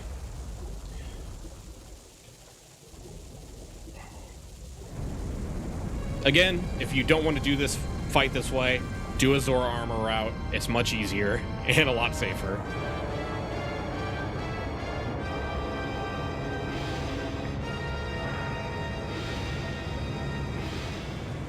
So Morpheal's going to go around this arena, and we've got to try and claw shot the eye on top of her head and hit that 3 separate times.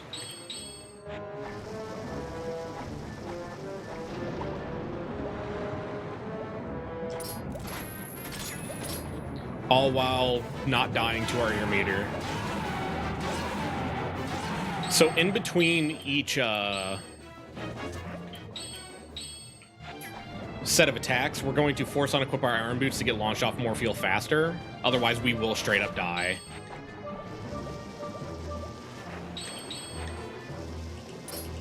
Alright. So Morpheal's gonna see us. We're gonna try and swim above. I'm gonna go for the regrab here.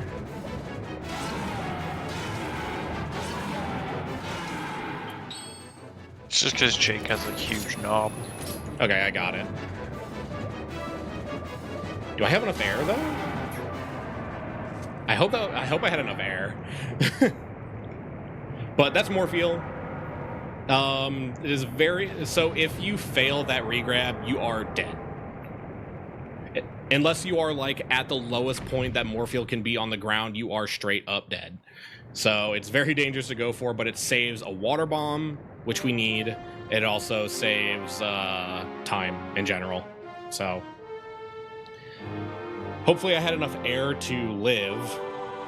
Where does the water go? Yeah, that's a good question. It should stop after it hits that hole, but you know. I was thirsty. I drank more water. Okay. And we get the only fused shadow that we need.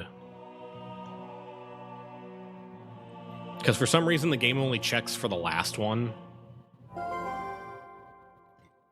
And we're going to move into probably some of the best video game music ever made. Yeah, this is where Midna dies. Yeah. She Yes. just dies. Yeah, so the secondary big bad of the game, Zant, shows up after we leave Lakebed Temple. I'm also going to grab this for safety. So he shows up after this, and he just like laser beams Midna. So she's like dying. And we've got to save her.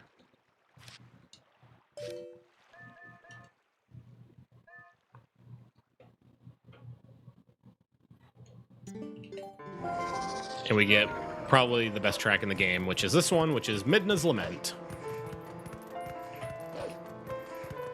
I'm going to run around this enemy so we don't get, you know,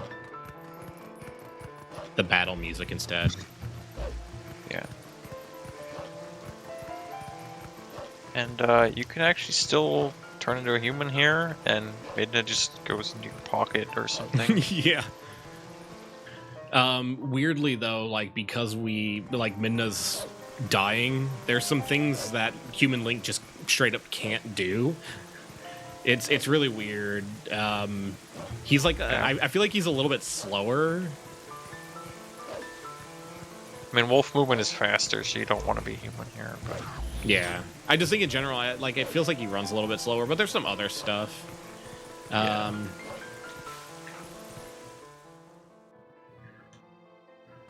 All right, so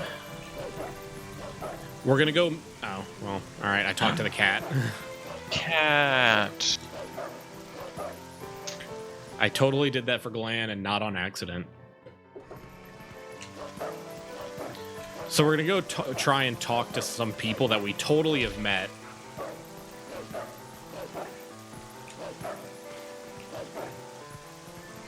And they're gonna be like, yo, it's a wolf, get out.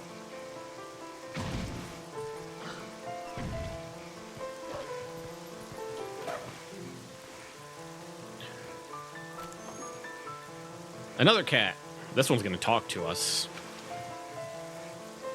And give us like major side eye. I mean, in typical cat form. We love Louise. Yep. Luis tells us where Zelda is.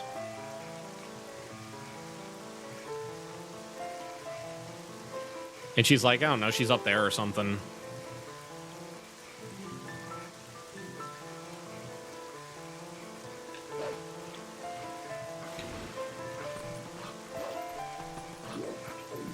What the dog doing?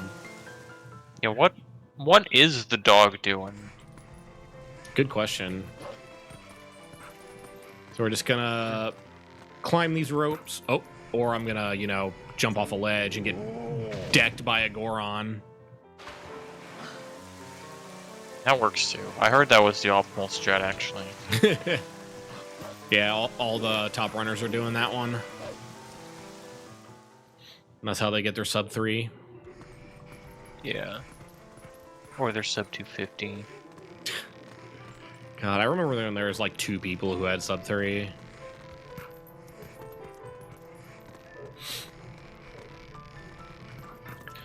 All right. Oh, okay. Bonk. All right. Someone go count however many bonks I do in this run, and CJ will donate $1 for each one. Kappa. Ah!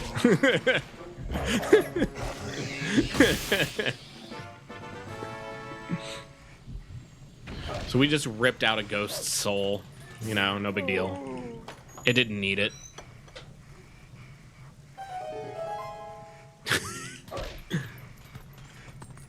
Oh no, Grace is gonna tell my mom on me.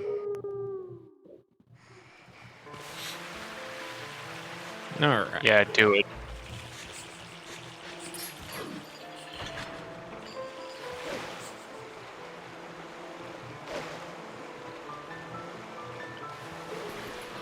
Oh yeah, more spiders. I forgot about these ones. If you don't like spiders, look away for a second. Scooter. Alright, spiders are gone. You can look again. Anyone here ever see Batman and Spider-Man? Anyway, Midna's gonna go into our pocket for a second. Yep. Like how she's just dying and she's like, oh hey, what is it, Link? Yeah, what's the... Hey man, could you save my life for something?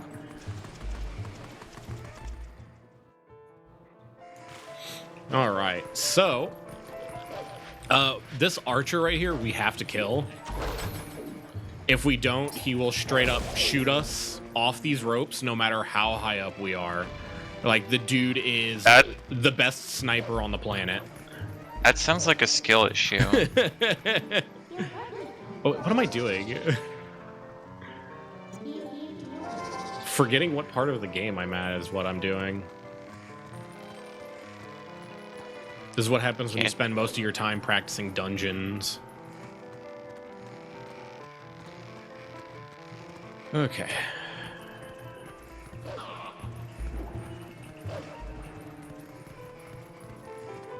So there are some time savers you can do on these last couple of ropes. I'm not going to go for them because if you fail them, you straight up fall all the way to the bottom. And they save like a couple seconds.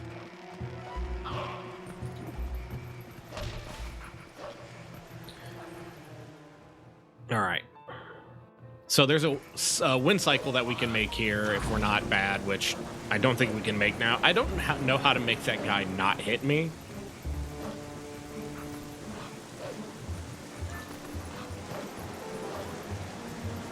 So we're just gonna have to wait for the next platform cycle, unfortunately. Oh, I did the thing that I hate. That was normal gameplay. Yeah. The wind started blowing as soon as I hit the A button, so it blew me away. I don't trust that actually, so I'm just gonna wait.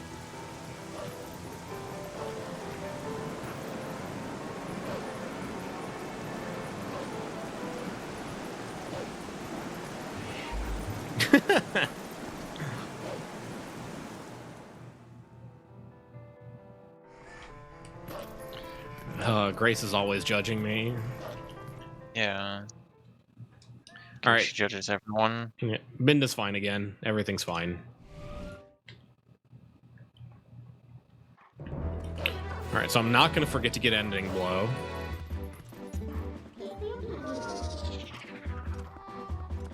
It's a fun little thing. You're supposed to not be able to do this here because you have to climb vines.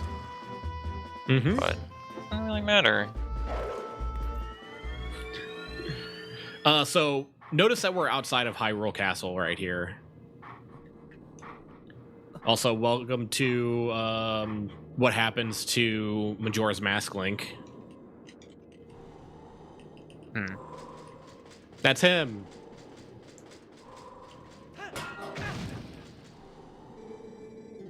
Is that officially recognized canon, or is that just a popular fan theory? I think it's part of the Zelda timeline now.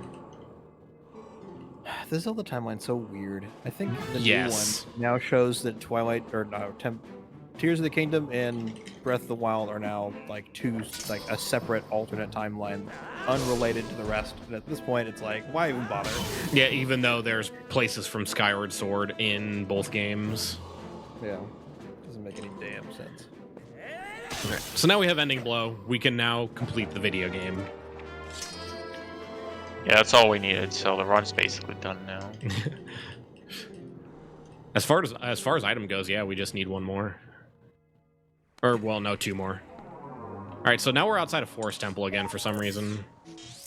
You need help? This game makes perfect sense. Wait, no, I needed to go to Upper Source Domain. I'm going to Snow Peak here.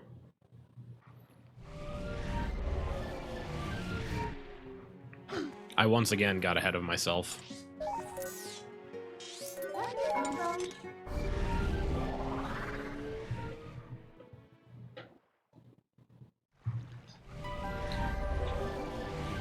Well, you know what they say. Or Because what I I say. even when I do practice runs of this game, I normally have splits on just so I remember where the hell I'm going. All right. Oh yeah, I don't. Yeah, I saw that timeline thing recently, and it was really weird to me because they said what happens after Ocarina of Time, or maybe it was after Link to the Past. I don't remember, but they put the Imprisoning War on that timeline, which is a phrase that has only ever been used in Tears of the Kingdom. Yeah. All right, so I did something a little weird there. So you saw me turn around for a second and unplug my controller. It's because I was holding the map button and the call Midna button at the same time, because I needed to press them both on the same frame in order to do a trick. So normally you have to get the fishing rod and the coral earring in order to fish up a reek fish in order to get a scent to come through here. But by talking to Midna and opening your map at the same time and warping away before Midna talks to you, we actually have unloaded all of the load zones in this area. So we can, yeah, so we can go through here without getting warped out of here. So unfortunately, we do have to get rid of this map glitch because in order to continue, we have to go through a load zone. But if we were to go through the load zone, we would just infinitely dig in place. Thankfully, at the top of Snow Peak Mountain here is a Howling Stone, and it just so happens that howling at a Howling Stone cancels map glitch.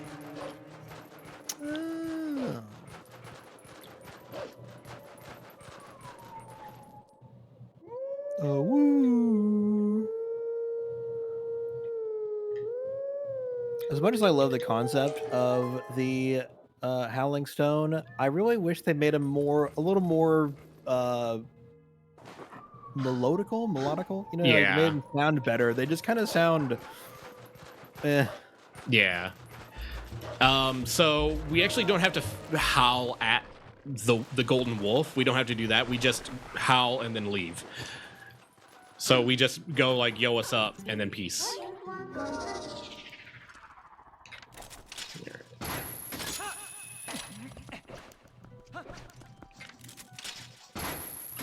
Alright, so Going all the way through here, and we're not going to beat Snow Peak Ruins, as we were talking about early on in the run. But you do need the ball and chain. yes, we do. My wife. I think it's for exactly one thing in the It whole is game. for exactly one thing in the whole game, yes. Well, So we'll point it out when we get there. typically, you don't have to do this Twilight Messenger fight. You can do what's called blind snowboarding, but I'm a little bit tired, and it's hard for me to see the cues a little bit when I'm tired, so I'm just going to opt to not do blind snowboarding today. I'll allow it. I would recommend being able to see when you snowboard. Yeah. So if you Sounds- skip this fight, essentially this haze that's across the mountain will persist, and we'll have to do the upcoming snowboard section with all that haze. And I did also hear the my wife. Unfortunately, we will not get to see Yeto say, "Look into the eyes of Yeto." Yeto eyes. Good emo. I have tried, truly. It's forever me being tired. Need mirror. Who need mirror? Look into eyes of Yeto.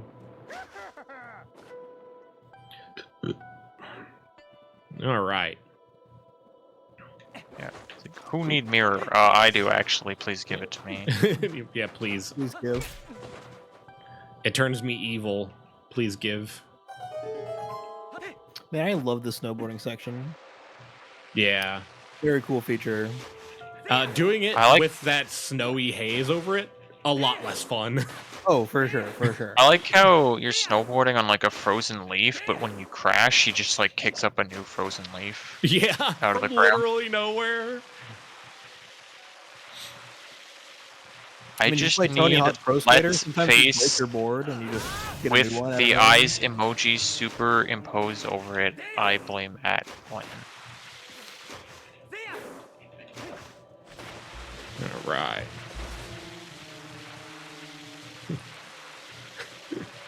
I should just be playing Deja Vu right now. I mean, I wasn't joking. It's an actual emo. All right, so yeah, this is the section that makes doing the blind snowboarding difficult, is jumping across those things. There's visual cues in the background you can use, but like I said, with my eyes being a little bit tired, it would be a little bit more difficult, and it's really time consuming to Little fail eyes. snowboarding. All right. So we're gonna be dipping into here for the ball and chain. This dungeon's really cool. Yeah, I think unfortunately, we're one not of the going to coolest see any dungeons of in it. the series. You get to do a lot of cool stuff in here, though. We're gonna do some cool sequence breaking. Yep. So Some I do cool need long this. jump attacks. Just one, actually. Oh, I guess just 1 in 8%. Yeah, I know because, there's a bunch on mode, but Yeah. So we're gonna come over to this heart piece, and we're gonna long jump attack across this, and we're gonna claw shot through this floor. yeah, ceilings are suggestions. And Yeah. we're gonna Walls side are hop also through- suggestions. Yeah, we're gonna side hop through that ceiling. And then we've got a trick coming up to make this freezer not breathe ice at us. I do Yes. need to hear, so I'm gonna ask for silence for a second.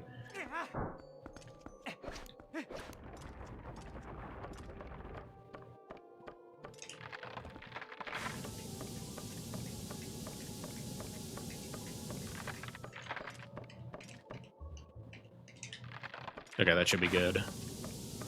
Yeah, so this guy just non-stop spews ice. He's supposed to like block you from going up here until you kill him. But with some clever stuff, you can trick him into like Yeah. thinking you're not on the ladder anymore, and then you can just climb up. That first drop I did is frame perfect. And then we're also gonna ignore this freezer by just jumping behind Oh. him. Take notes, everybody. Ceilings are suggestions. Walls are suggestions. Doors are also a suggestion. Yep. What about floors? Also suggestions. Damn. So this is a dark hammer. Well, unfortunately, I did the thing where he punches me in the face. Yeah, the lesson here is don't let the man tell you what to do. All right. Yeah, so this is where we get the ball and chain. It's the only reason we're here. But because we're here, there is a little bit of a benefit. So we do need 300 rupees in order to get to City in the Sky.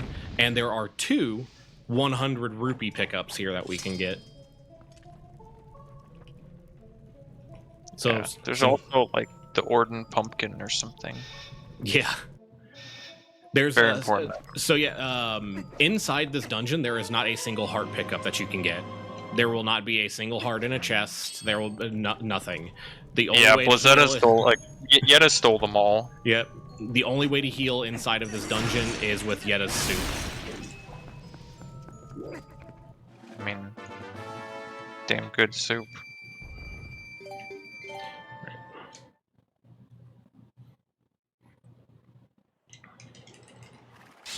So if we were doing the slightly older route of this, where we do Lake Bed in 2 trips, we would get the ball and chain, get this, and then we would use Uwoku to go back to Lake Bed Temple to finish. But since we already have that done, And we're good. Right?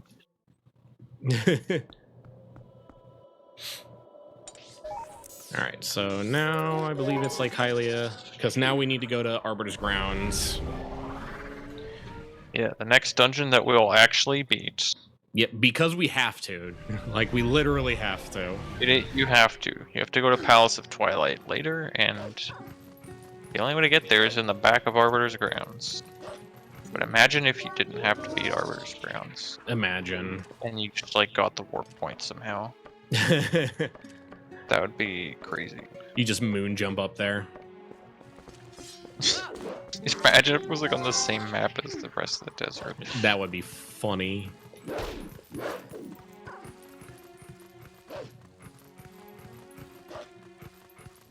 Yeah, so we gotta get this Even, like- memo. So, like, even, like, the city and the sky outdoor sections are different maps. Yeah. Which is just, like, really sad in moon jump runs. The city's really fun, though. Yeah.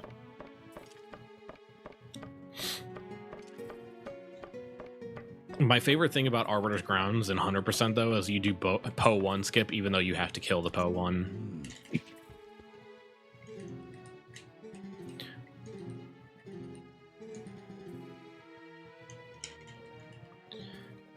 Alright, so we're going to talk to Uru, I don't know however you say this guy's name. He's going to give us a memo, which is how we're going to get to we're going to get to the Desert Province in order to get to Arbiter's Grounds.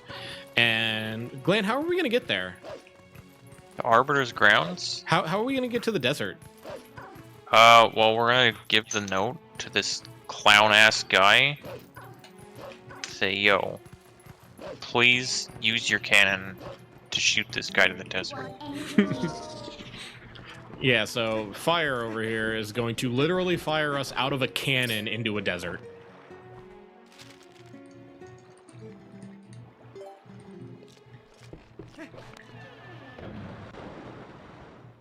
No big deal. Guy looks like a clown who is too depressed to fully do his makeup. But Doctor, I'm Pagliacci. Jesus. Oh god. So this is another instance where looking at the floor because lag.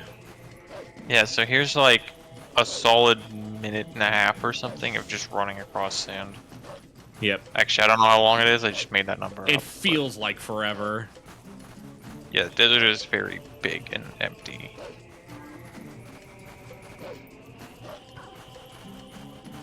Just like something. I don't know. There's some joke there, but I can't think of what it is. My favorite thing about low percent is you can almost run every single other category in the game while low percent is happening. Yeah.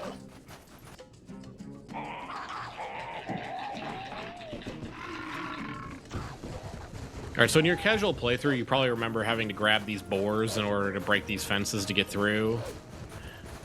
But, yeah, we don't need that. We have better methods.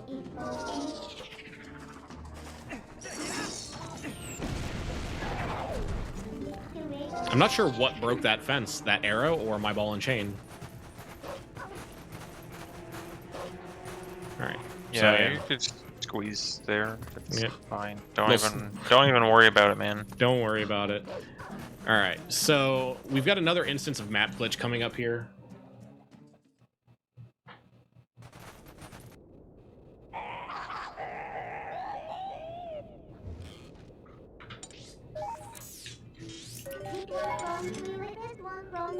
Alright, so this is so we can get into the King Bulblin fight without having to go through the Bulblin camp at all, because that's really slow. Yeah, so the trigger for this fight extends like infinitely up and down. Yep. Or like down. So we can just kind of get out of bounds and yeet. We're gonna bounce off this fence and into the King Bulblin fight. I'm low health, so just in case I'm gonna save real quick, because if you die while map glitch is active, then bad things happen.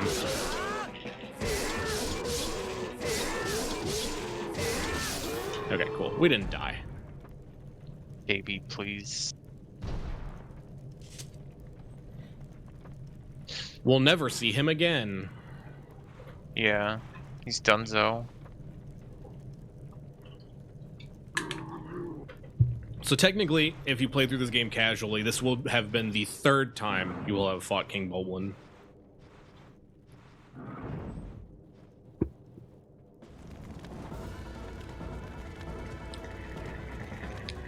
Surely he's dead this time. Surely. Surely he never comes back. He left us a friend, though. And we're going to use this friend so we can get to Arbiter's Grounds.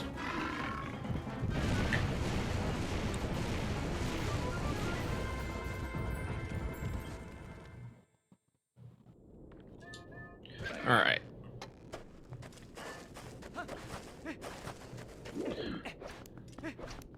So, as I mentioned before, there's a trick called Po1 skip. So kind of like Force Temple and OOT, there are 4 Poes that are going to appear. And we're gonna kill all the Poes and get all the lights back. Obviously. Obviously, yes.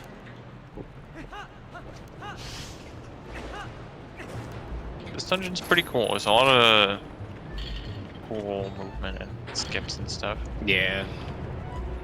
I think my favorite skip in this game, in general, is the boss key. Is getting to the boss key. Yeah, the early boss key or whatever. It is the easiest trick in the game, guys. I'm not joking. And it's just funny. So yeah, it's funny. So, like I said, in 100%, you have to kill all 4 of the Poes anyway, but you still do Po1 skip. Actually, that. Oh.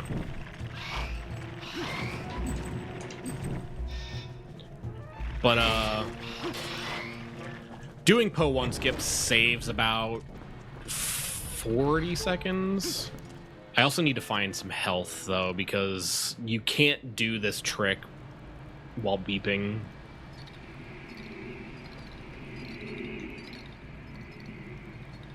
Beep, beep. Beep, beep.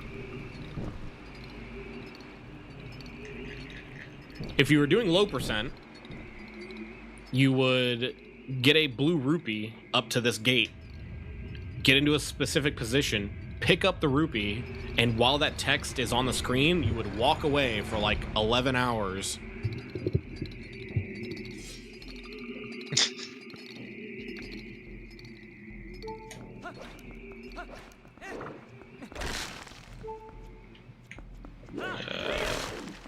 Can I have an heart piece video game?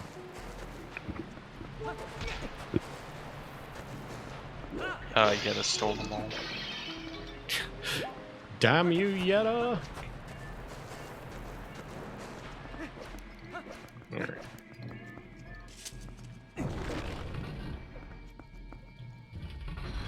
Alright. Ah, that did not work. So here Jake's gonna try to do a long jump attack to get over to that little fallen pillar in the sand. And then from there he can jump up to this higher platform over on the left. Yep. There we go. That used to be a lot harder back when I first started running this game.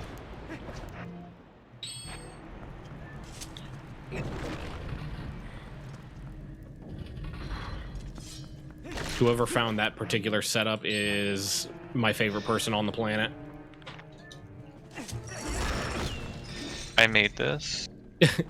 Well, Glenn, you are already my favorite person on the planet, so... Oh.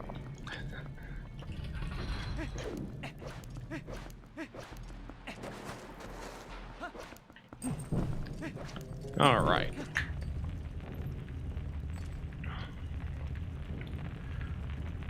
So we're going to do a little bit of backs and forths throughout the first few rooms of this dungeon in order to kill the Poes. Technically, this is the last Poe, but we're killing it first. Yeah, we kind of do them backwards.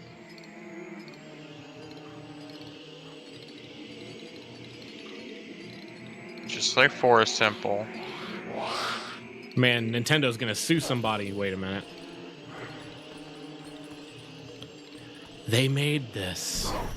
It's there's always a fine line between like a reference and just unimaginative. Yeah. I'm not sure where this one falls. Both? Hey man, it was a good idea the first time. Let's just recycle it. What's the worst that could happen?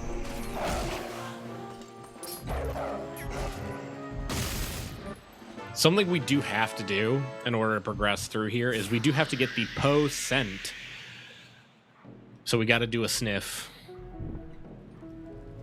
Any Poe scent. Specifically one of the 4 from this dungeon, yeah. CC.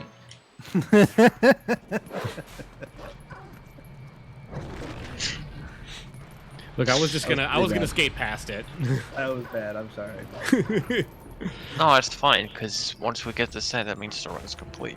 That's right. Right. We go Any all right. post-ent run. That'd be a great April 1st kind of run. Yeah. I I'm mean, gonna go to the Twilight Princess speedrunning Discord and suggest this as a category extension. I mean, my favorite category in this game, there are 2 of them. It's Jotwad, which is jump off the watchtower and die. It's doing back in time, then going to Kakariko and jumping off the watchtower. Run over. And then there's Pirate R. And dying. Yeah, that's a good one. Which is like you have to Zelda get category. you have to get a sword, you have to get a bottle, you have to get treasure, you have to get a boat, and then like the run's over. Yeah, it's silly stuff. Alright. So, classic Zelda enemy, Redead. They're just as annoying in this game as they are in literally any other game they're in. I actually need that.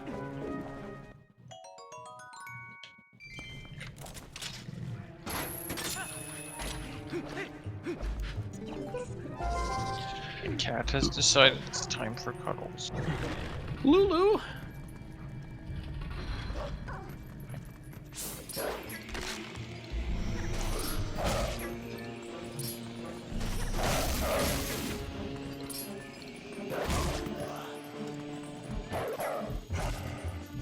Alright.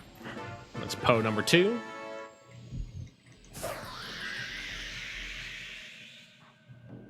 I love how happy Midna and Link are that we just ripped the soul out of something. Just like, I did this. They should be proud.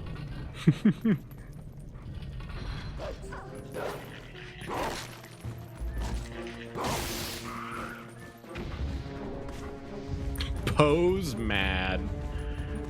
Alright. AP must be stopped at all costs. Always mad.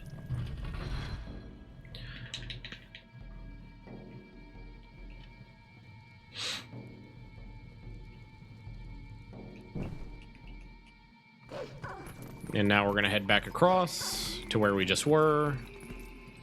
Because an interesting thing about this game is you are technically allowed to enter locked doors from behind if you have the key. So we will be doing that. Yeah, even if the lockpick isn't there, it's still Yeah. use the key.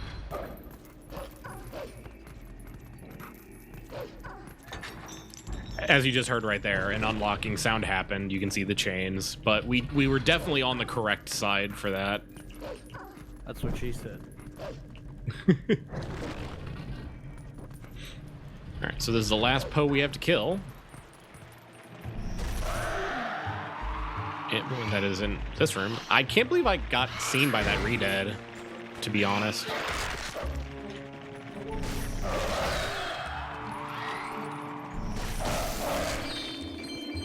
Alright, didn't die, that's all that matters.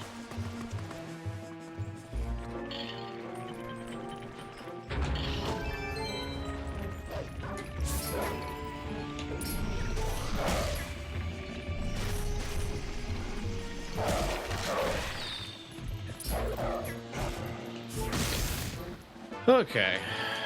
Alright, now we have all 4 postals. Definitely.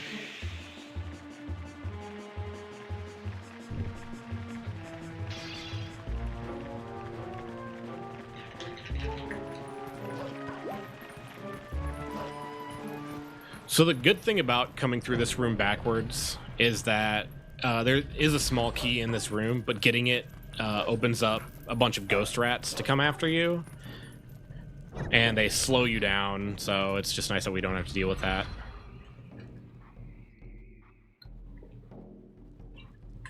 So now we're going to head to early boss key.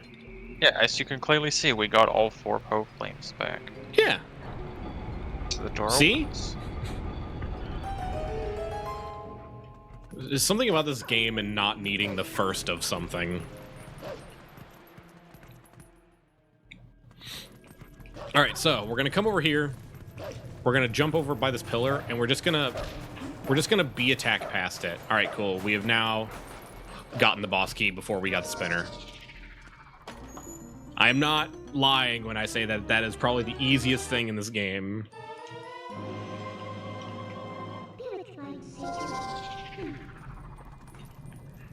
But we're still gonna get the spinner.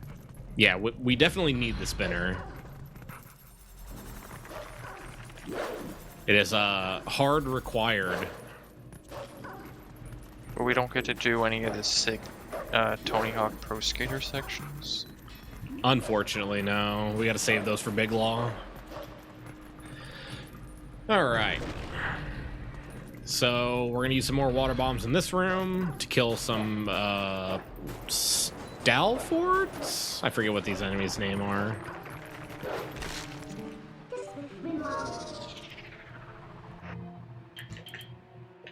Oh, I already have that equipped. That's why. I was like, why can I equip my hook shot? It's because it's already equipped.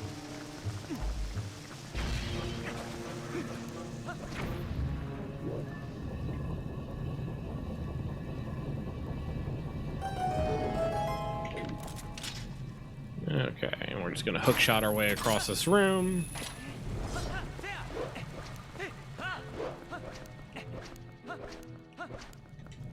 I'll go for Death Sword skip once.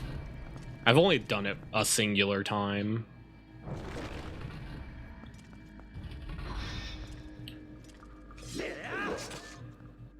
So this is a trick that requires a super jump like we did for EMS, but it is a lot more precise.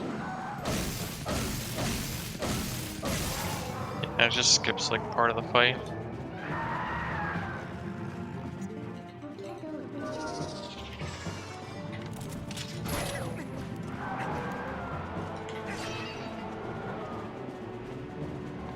Oh, he got stuck.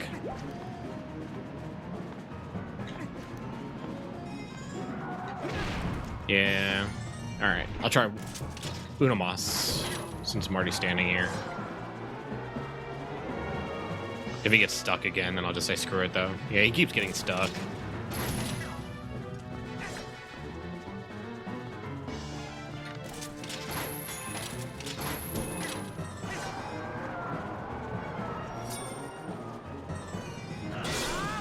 So instead, I'm just gonna stun lock him.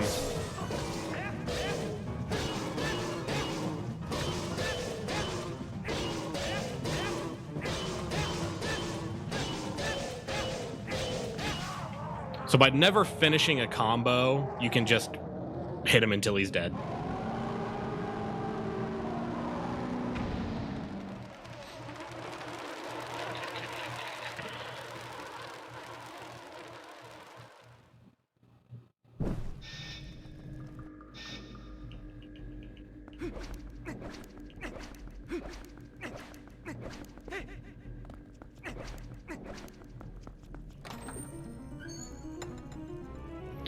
And now we have the Beyblade.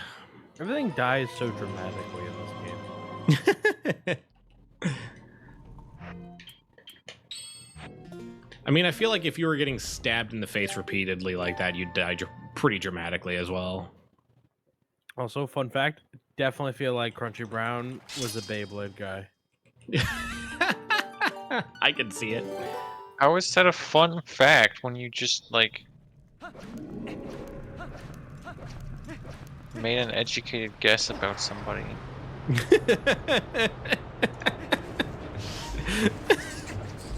Didn't you have fun?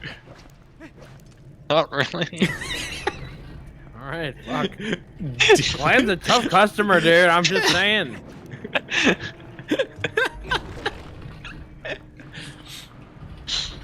Oh my god. Glenn just with the immediate just shut down. Oh my god. Yeah, fucking and it turns out he really was. Jay was right. All right, I guess it was a fact then. It felt like a fact when I said it. I mean, I wouldn't have put it past Crunchy to be into Beyblades. Alright, so there is a skip for this boss. I'm not going to try for it. It is very hard. Yeah, it's incredibly complicated. It's like the most complex trick to do. Yeah. One of the tricks involved in it is, like, abbreviated CAD, so, you know, CAD machines are a very complicated thing, so you can imagine how stupid.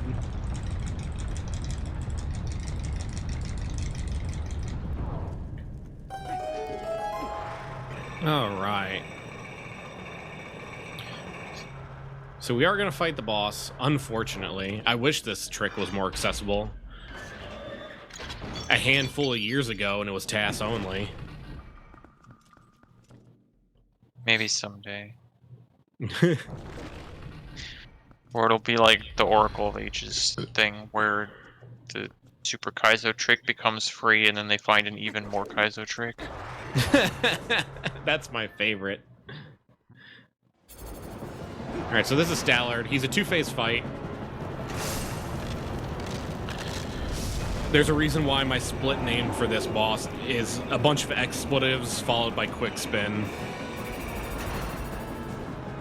Yeah, that sounds about right. Because this game doesn't like to let you quick spin sometimes.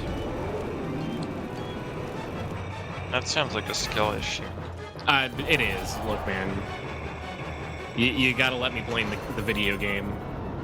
It's okay, I blame the video game all the time. My skill issues. So we have to do a rebound shot on the final hit of this phase.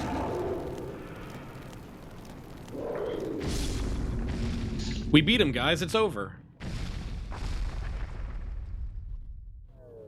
Stallard is dead. Forever.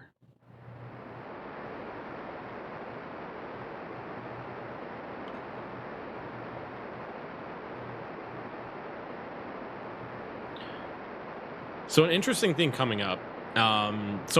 Normally in order to get to City in the Sky, you have to be Temple of Time first, because we need the Dominion Rod, and you have to do a very long quest in order to get the Dominion Rod to be full power in current time.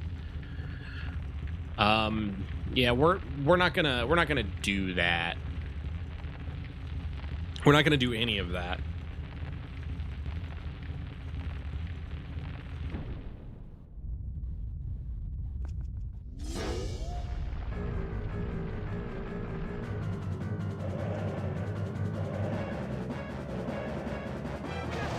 Link survives this, by the way.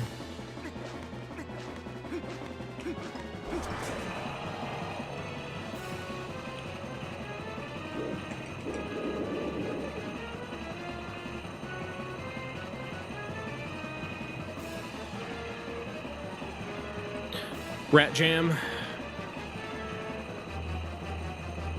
Yeah, this is a rat jam right here.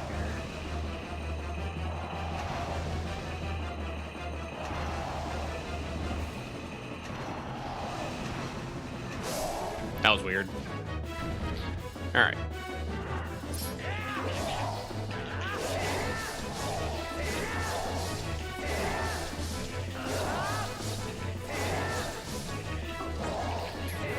And of course the quick spin that would have killed didn't work. So unfortunately, we've got a 2-cycle. Yeah, it's just some normal Zelda speedrunning.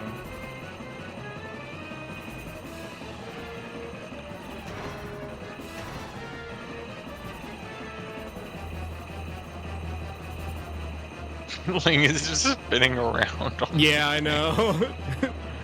He's vibing, dude.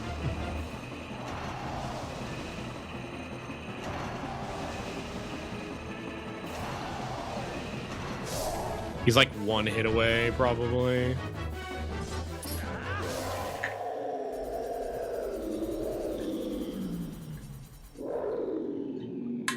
Alright, so that's Stallard. He's actually dead this time.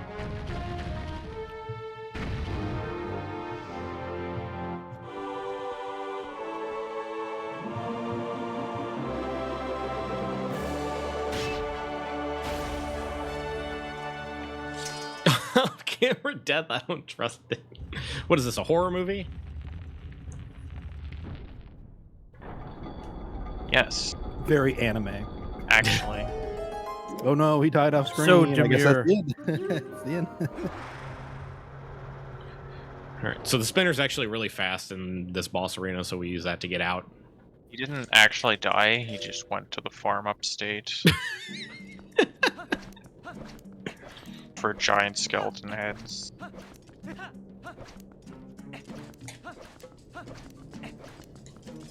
Alright, so this is our last Twilight Messenger fight, I believe.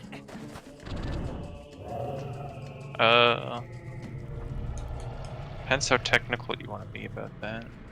I guess Messenger Warp Point fight, because yeah, there are other Twilight Messenger fights.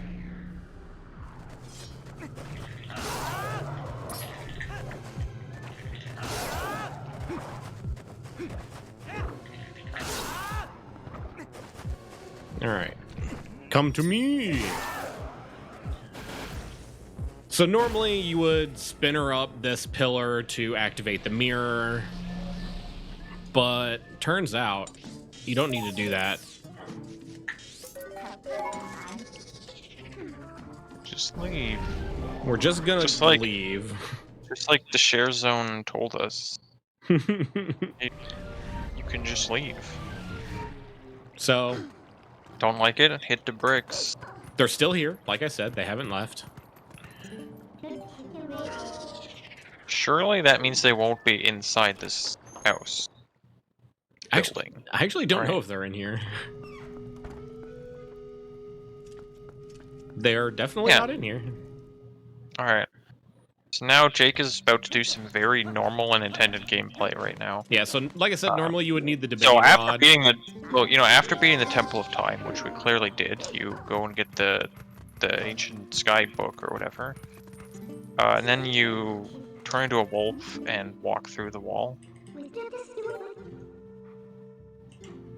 And don't do any of that. Yep. So we're just gonna not do any of the we're not gonna do Temple of Time, we're not gonna do the Ancient Sky Book, we're not gonna do any of that.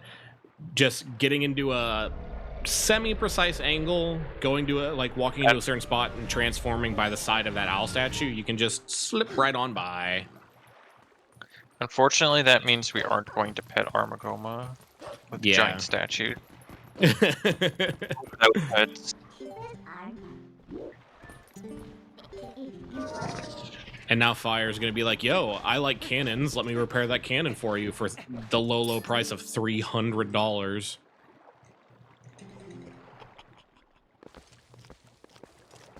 Yeah, I mean, Link is doing it to save Hyrule, so he can probably claim it on his taxes. Also, this dude just busts this out with one hammer in 2 days. Yeah, one hammer in a 1980s montage.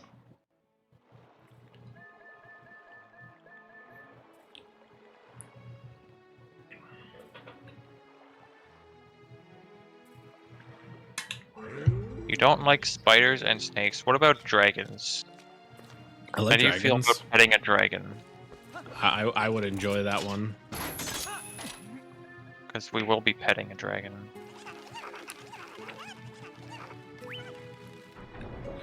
That's our. I forgot what this route. That's our first Uoku sighting.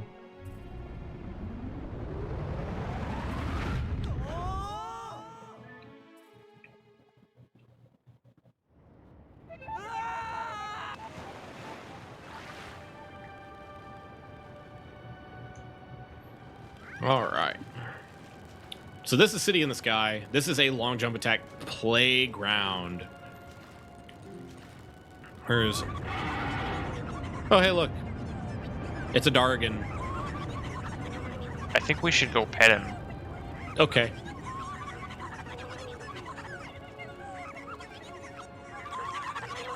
Pet the Drake Wing.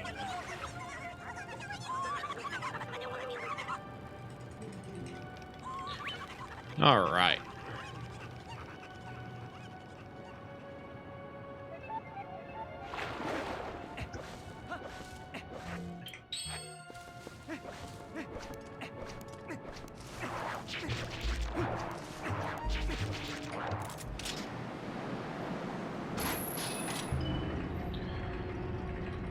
So I'm going to be doing something a little bit weird in this room after these long jump attacks. So in the room after this, there is a giant fan spinning above me, and above that fan is the boss key. And if we just walk through this door normally, the fan will start. But if we stop a little bit before the door and transform into Wolf Link, that fan is not spinning. So later on, when we come back through here, we can kind of skip a little bit of the dungeon to get up to the boss key.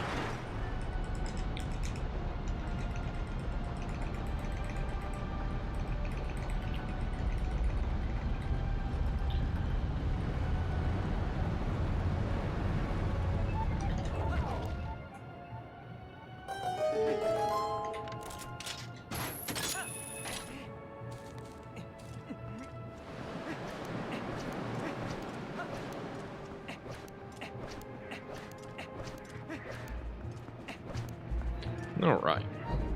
So we're coming all the way over here specifically for a small key and to set up our save warp location for a little bit later. Because we want to come back into this room instead of the start of the dungeon, because then we'd have to do that fan skip again. But in order to actually do that, we have to skip seeing the boss here come break this bridge. So I'm going to do something a little bit weird here, but it's so he doesn't break the bridge.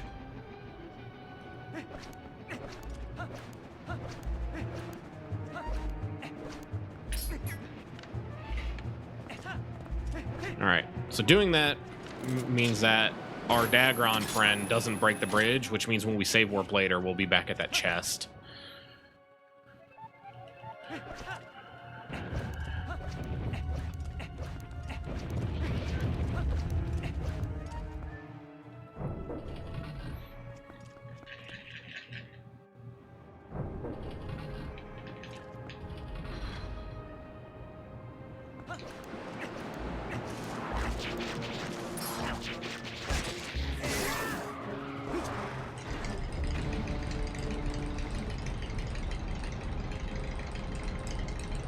Hopefully this bird doesn't come mess with me again like it did in the practice round I did the other day.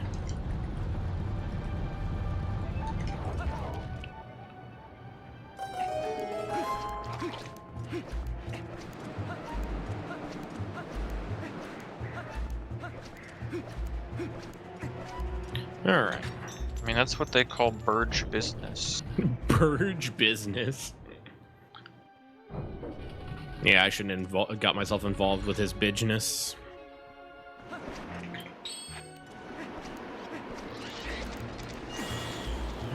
Another LJ. Completely normal and intended gameplay. Yeah? Oh, wait. No, we're fine. Actually, like, kind of not even a glitch. That's the best part. Yeah. It is banned in glitchless, though. LJs, yeah. Because otherwise there would really be no point in that kind of glitch. Yeah. Then there's no save and quit. Which is also a really category.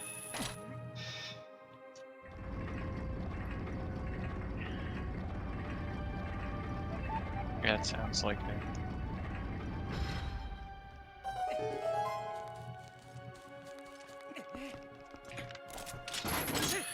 All right. So there's like a whole section of this dungeon we're just never gonna see because of the way we actually get to go through it.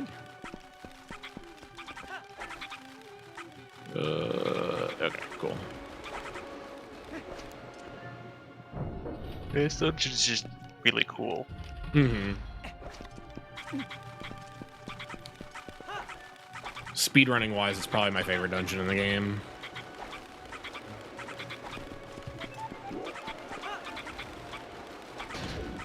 Temple of Time is also really cool.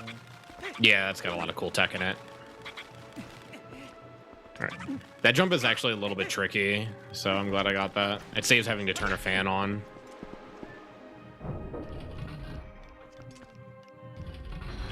All right, so coming up, we have the mini boss of this dungeon. We're not gonna fight him because that's slow. There is a singular pixel in this fight where you can hookshot beyond the locked gate where the item is. Yeah, so Jake's gonna have to do Oops. a bit of a movement setup to get in the right position. And then aim in a precise spot quickly enough before the guy attacks him. Yep. Otherwise... This is not easy. Yeah. If he gets attacked, he could like try to kind of YOLO it, but it won't really work.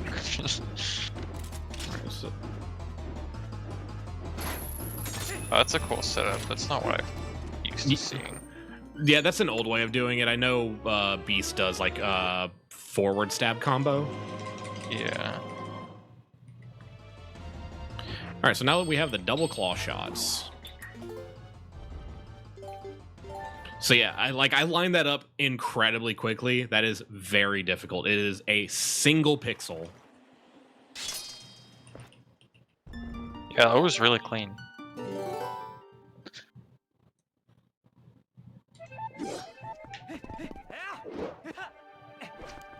For reasons, we respawn in front of a chest. Very cool. Yep.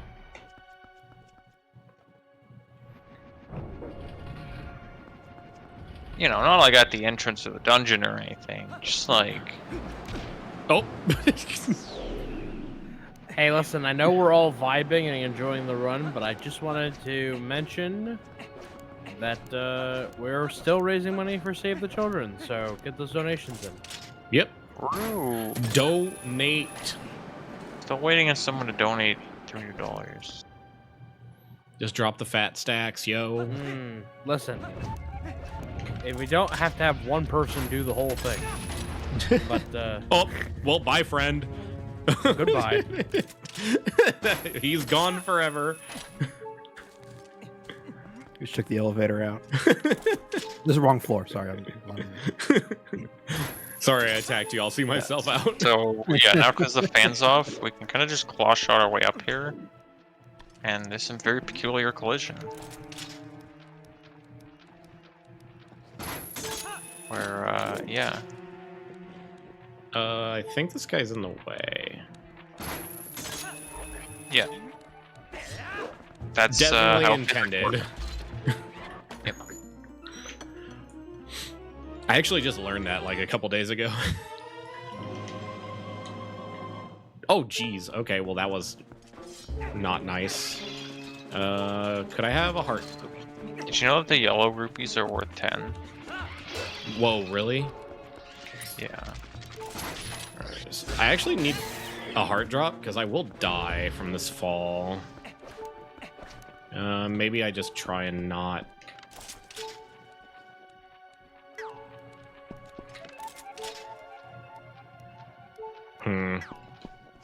Silly, that doesn't work. Yeah, that's weird. All right, well. Here's hoping.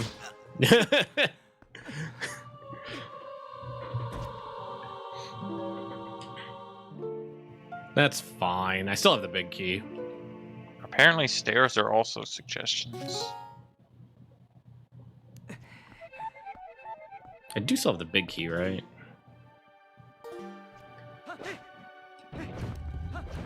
Could be in the map screen, right? Maybe. Yes. Okay, cool.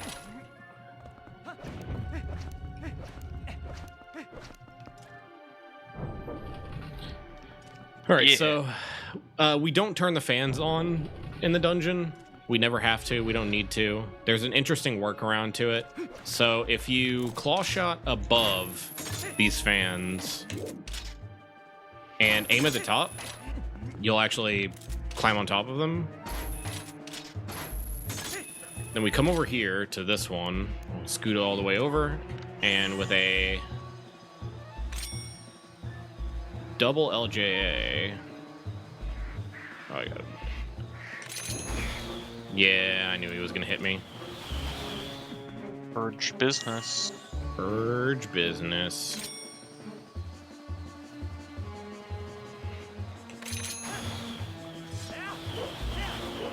Whee! Alright, cool. We got a really cool room here. Yeah, so this is a completely vertical room, and we've got to be quick in order to get to the top without missing a cycle.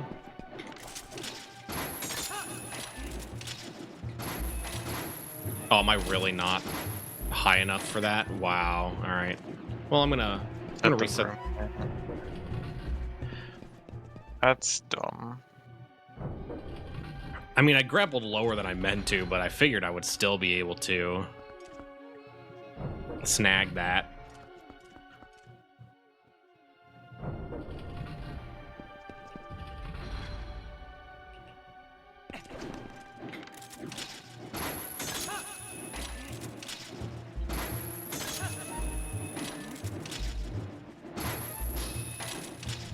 All right. So something that I normally do when I'm using the claw shot is tap targeting L. Nah, that's unfortunate. Yeah.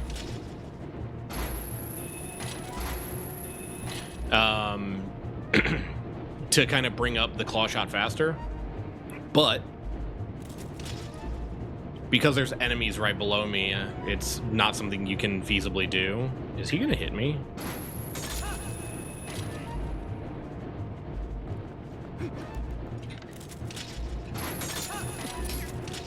Yeah, like that. He was a little bit too close. Oh, I still got that. I'm a god gamer. I shouldn't have spoken words. L. Like, you'd think you'd be able to grab that. It's right there, but no dice. The claw.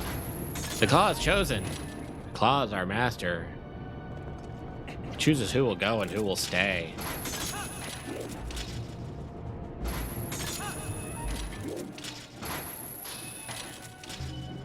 All right. Alright, well, it's almost time to pet the dragon. Yep. There is a very funny soft lock you can do during this boss fight. I will not be doing it, but it's funny. You sure you don't want to soft lock the game? I mean, I could just cheat, but the cutscenes in this fight are long.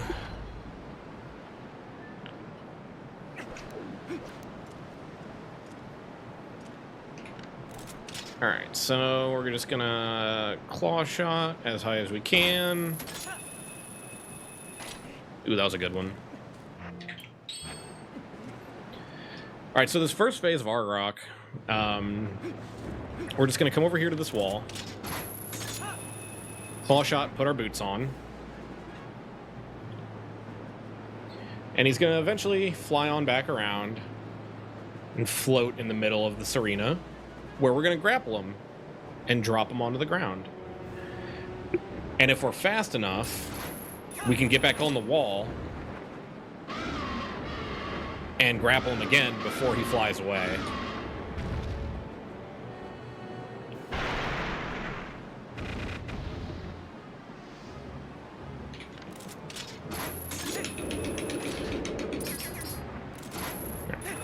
So if you re-grab him on the very first frame possible, it'll soft lock the game. Link will forever just claw from the tail of Argarok, and he'll just fly you around the arena.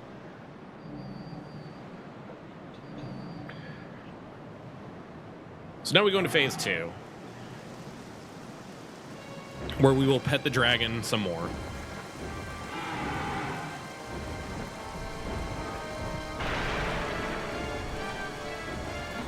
He's like, this armor's too heavy. Take it off so you can pet me easier.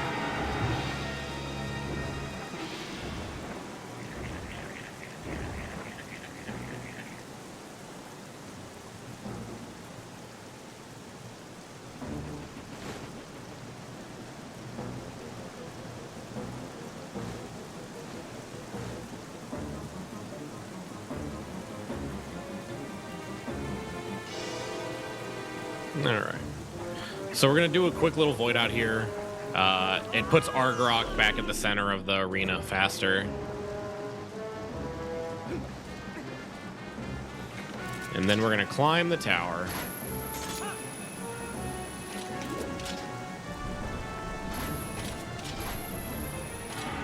What? How did that not grab?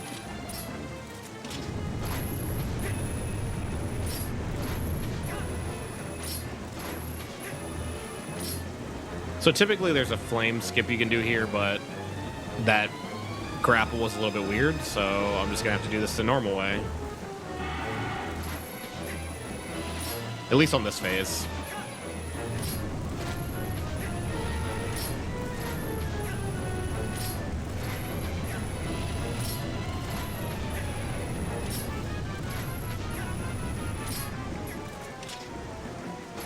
Now we're gonna jump up on the dragon's back and pet him. Yep. He likes it. Look at him. He's wagging his tail. He loves it.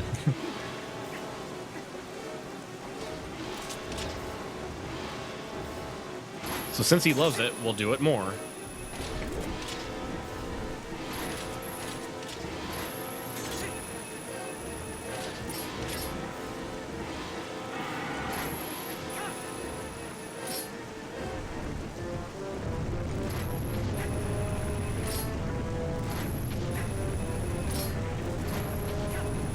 I think I'm at, yeah.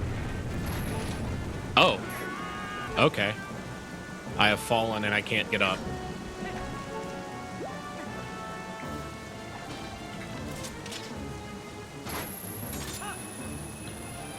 Unfortunate. Argarok is being a little mean.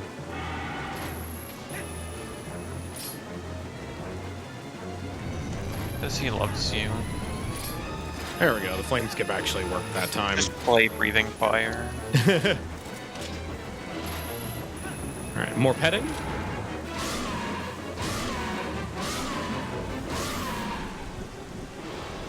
So the flame skip is a little bit different on this phase.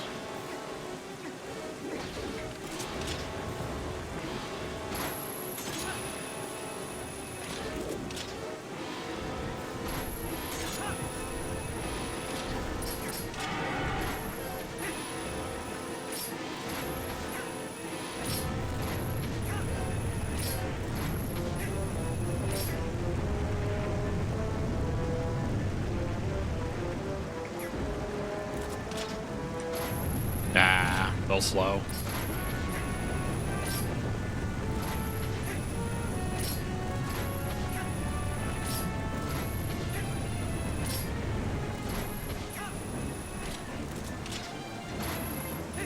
All right, and one big pet. Oh, he really likes that one. Oh, yeah. All right.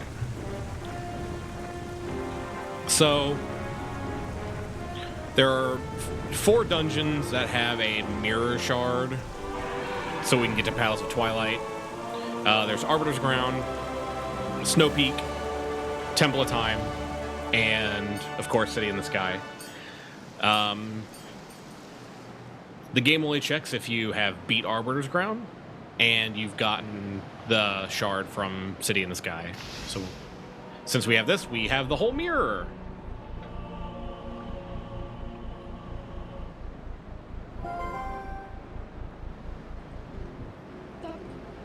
Even Midna's like, it's the 4th shard. We did it.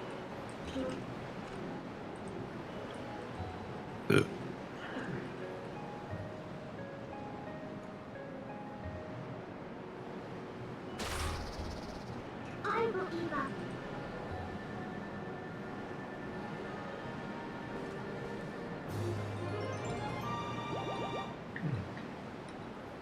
This remains safe.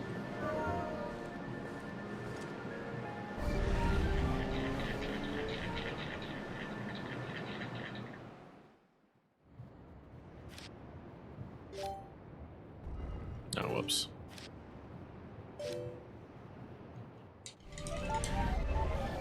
All right, now we're done with City in the Sky. Actually, hold on. Yeah. And rather than just like jumping back down, the cannon fires us at like full speed down towards the ground Yep. for reasons. It'll also land us in the water, so we put on the iron boots and do a jump slash there in order to land on the bridge so we can warp away faster, because you can't warp in the water. And now we're gonna go up to this mirror chamber that we totally dropped down earlier and put our final piece of the mirror shard in. And look at that, the mirror's completed. Now we can head to the Palace of Wow. Twilight. Who need mirror? Who need mirror? All right.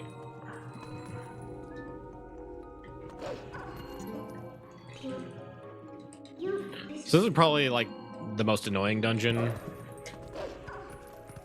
Yes, it's just kind of a slog. Yep.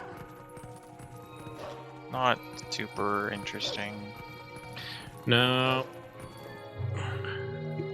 There's like a couple of tricks that we do, but nothing like super spectacular, unfortunately. There's a bunch of Zant heads that we gotta kill. Are Zant heads like his posse? No, it's just giant versions of his head. Oh. Much less cool. Sand.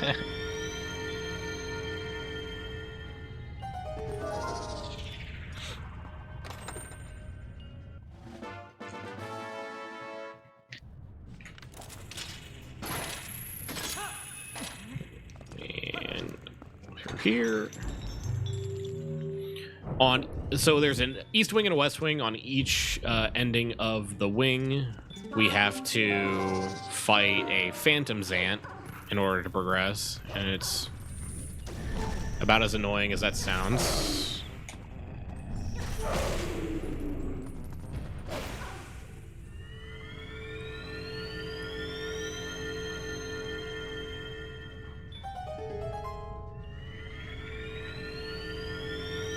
Which chest do you think we need?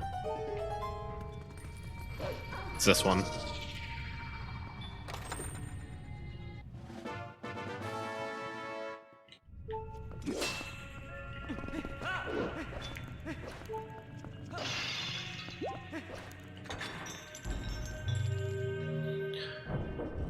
Alright, so we got our first Phantom Zant fight. And we're going to each of these sides so we can get a little glowy ball that'll allow us to power up our Master Sword.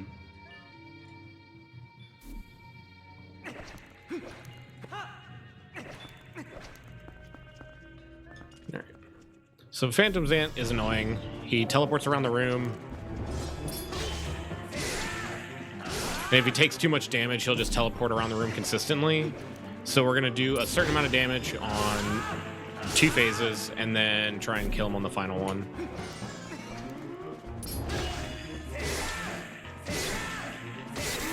All right, cool. And then he explodes into mist that will turn us into dog.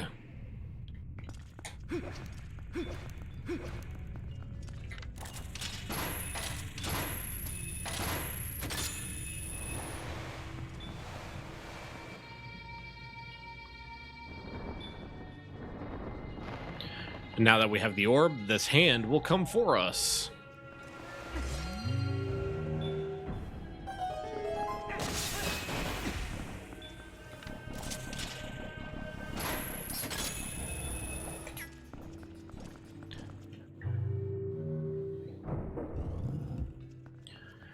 right, so I'm going to be doing something a little bit interesting in this particular room. So taking damage will cause us to drop the ball. We don't want to drop the ball. And up here, a couple enemies will spawn in our way. And we really don't want that. So we're going to come up here, and instead of just regularly grabbing this ball, we're going to shoot it, and then right before we grab it, we're going to hold L and right, and we just kind of do a little cha-cha slide to the right. And it kind of bypasses that trigger of spawning some enemies.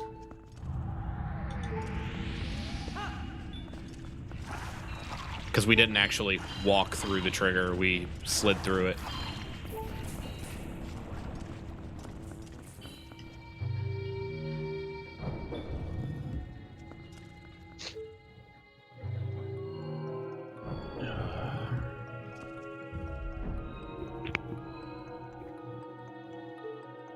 Now we're going to see the real version of the people in the Twilight world.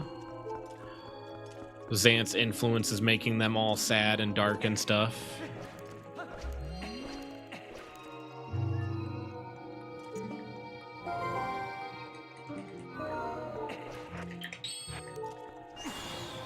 Did you know I recently took the Twilight course on Duolingo?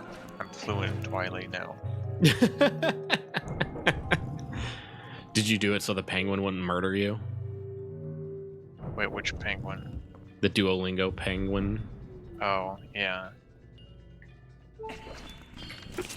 So now I know how to say, ooh. Alright, what does it mean? It means hey.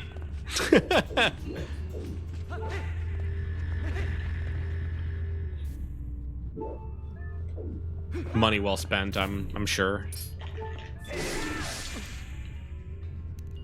Yeah, he didn't die, of course.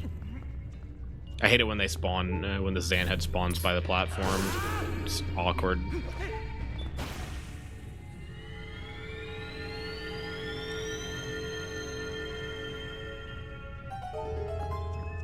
Is it an owl? Oops.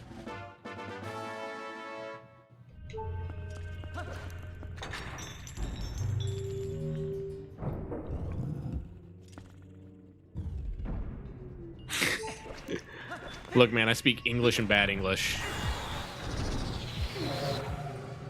Yeah, same.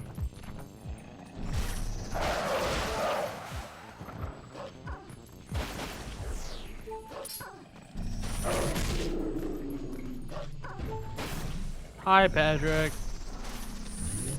Ah, get it? It's an owl. I like it. Okay.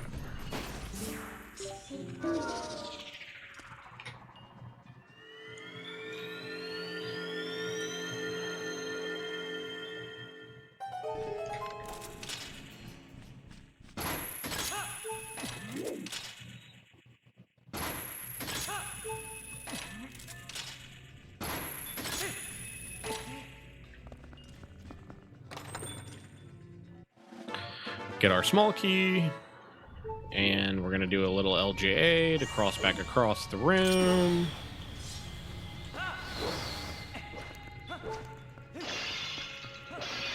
I would like the beeping to cease, thank you.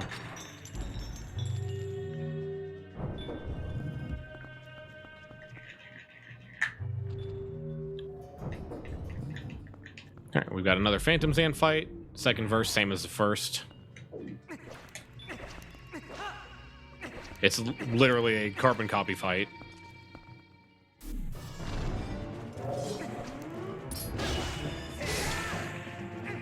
Okay.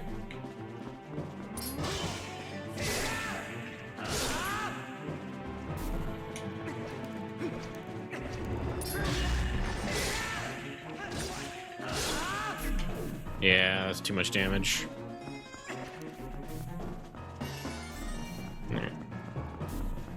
So you're just gonna run away from us for a moment.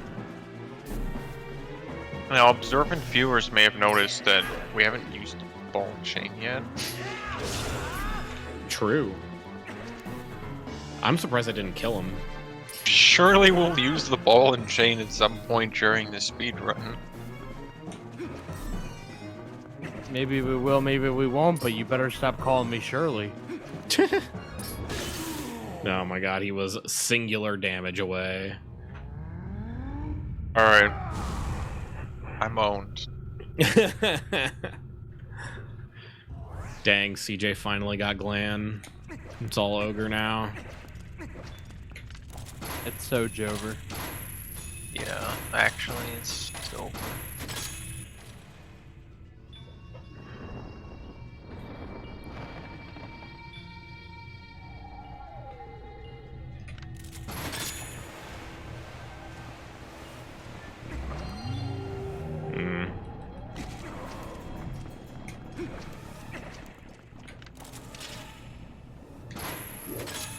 We're gonna slide on back. Now we've got the second orb. Orb. I'm so funny. So funny and original. No one's ever made that joke before. Yeah. Yeah.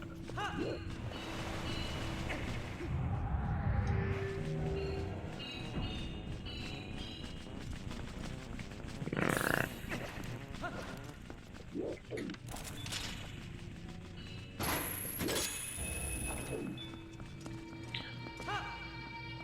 Alright, now this is the annoying room to come back through here with this ball, because falling down is stupid, because there's only one way back up while still holding the ball.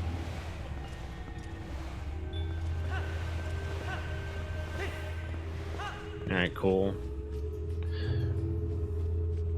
I didn't fall, did down.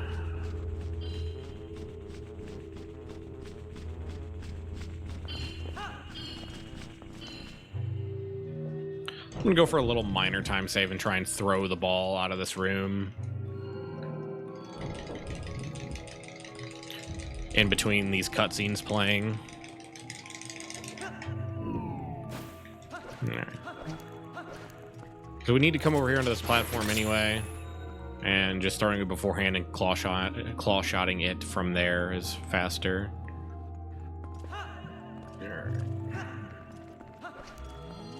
Oh, I didn't get the side hop off. Dang. Alright.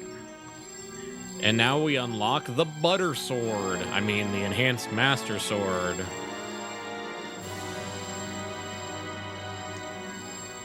It's covered in nice, juicy butter.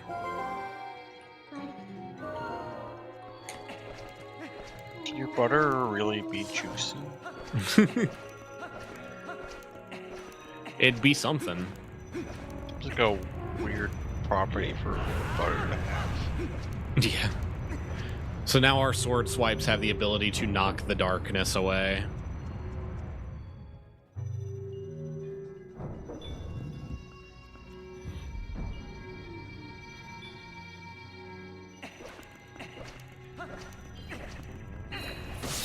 Ah, yeah, I figured I was a little too close there. That's fine.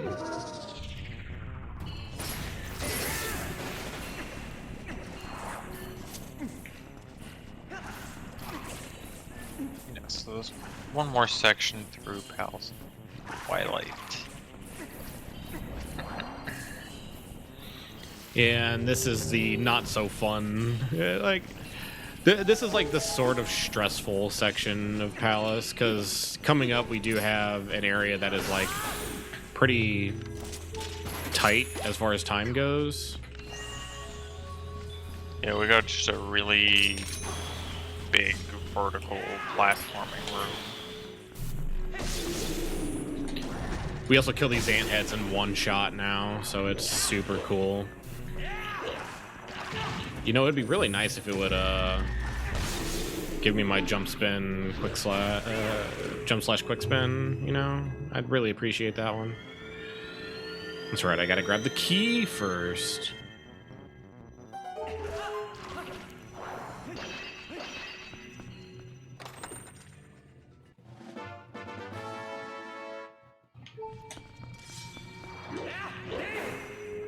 There we go. Okay.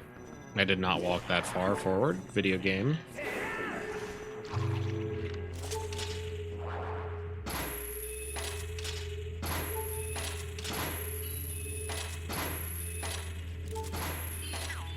I can't get him. All right.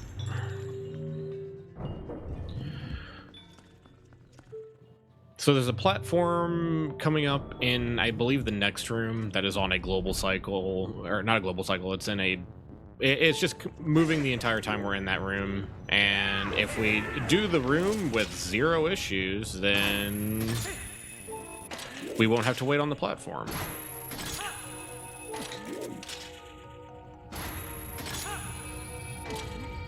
We're just gonna come up here and grab this here boss key.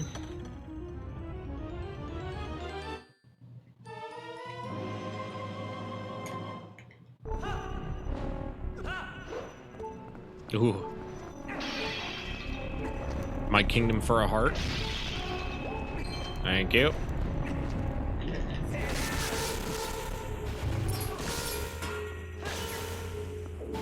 There's supposed to be a Twilight messenger here. Where'd the Twilight messenger go? He was busy sending a message. No, it's about sending a message. It's always about sending a message.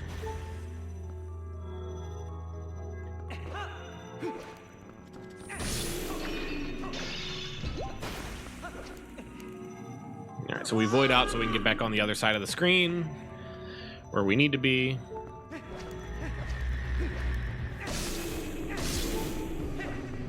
Oh, he's there now.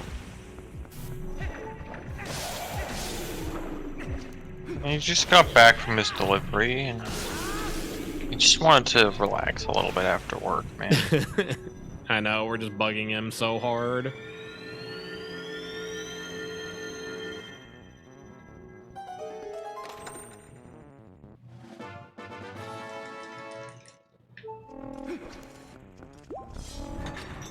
All right.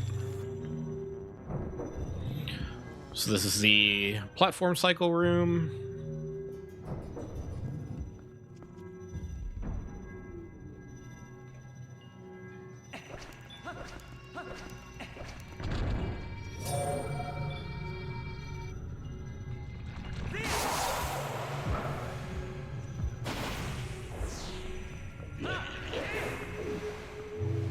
Yeah, so this is like a really all vertical platforming room.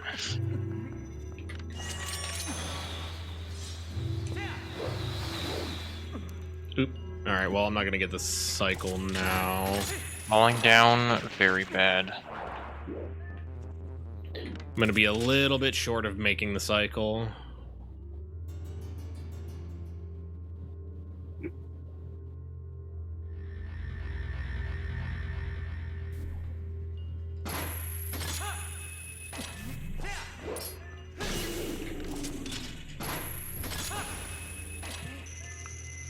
Yeah, just a tiny bit short.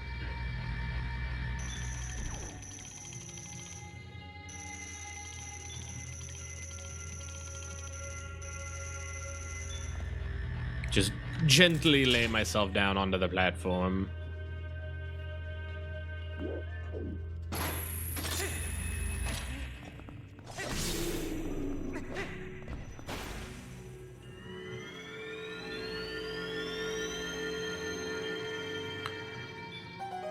Now we've got one more room and then we fight Zant.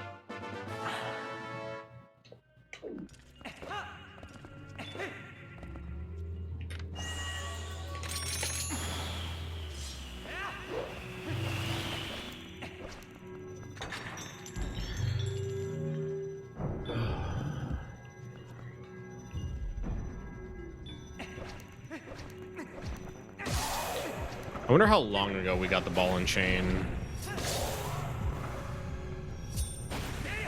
Quite a while.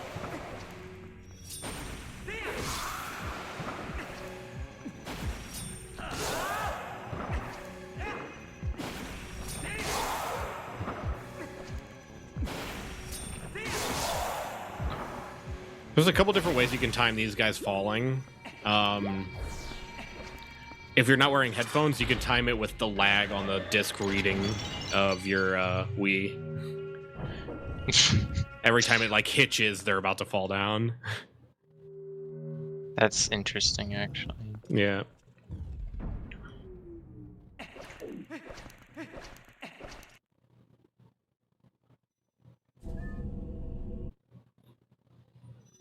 All right. So now we've got Zant.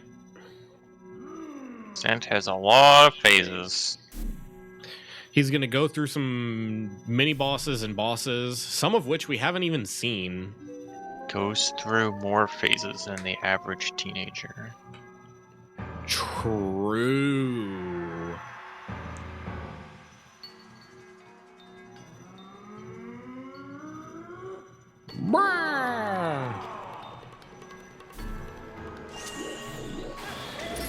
Okay. So during the Zant fight, the only attack that matters is the final attack hitting him. So the first 4 attacks there didn't matter. Just that one. Alright, so that was Diababa, the boss of the Forest Temple that we totally didn't get to. This is Dangoro, the mini-boss Of Goron Mines. Which we also didn't get to. Yep. Noticing a theme here.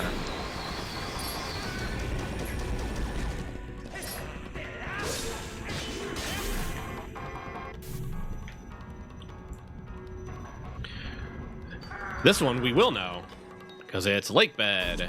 It's Morpheal. And here's why we needed some more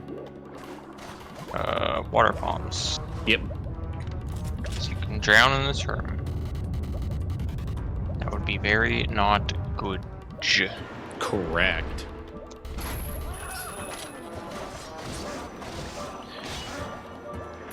We're also doing a very specific combo there that's faster. Oh, shit. It dropped the bomb. I didn't drop the bomb. The game dropped the bomb. Someone set up us the bomb. That's awkward. That means I'm going to be short a bomb. Wait, it just respawns you in the same phase? I actually didn't remember that.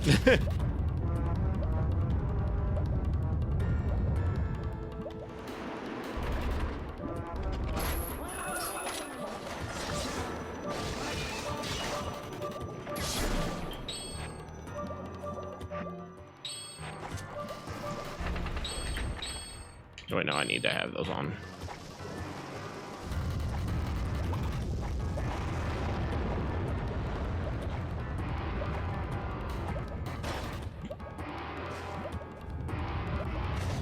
I don't know which one's going to be the farthest one away here. Oh my god, it did it again.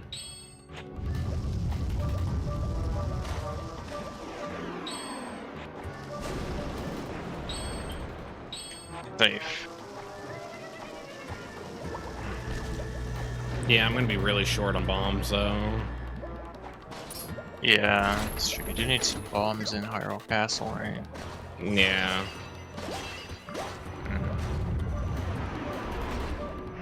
I'm actually not sure what to do here. I don't know if I can get to him in time. Am I close enough for this? I am. Alright, cool. Alright, that's fine. That's over with.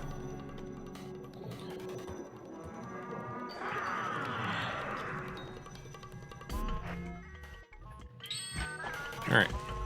Now we're on Ooh.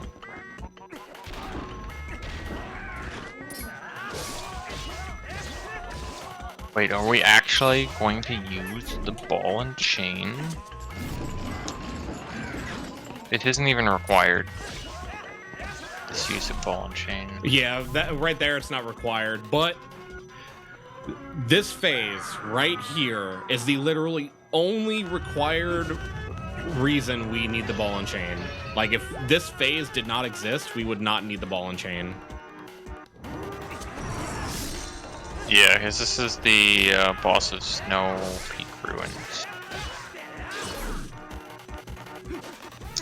which requires the ball and chain.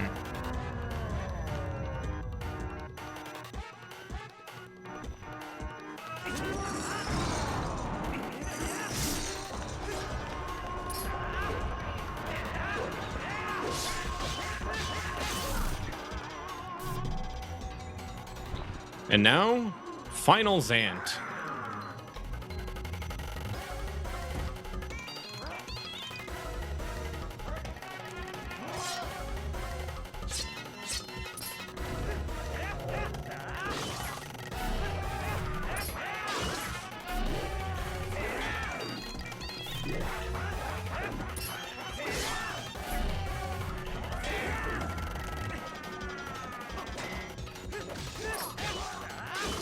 There we go.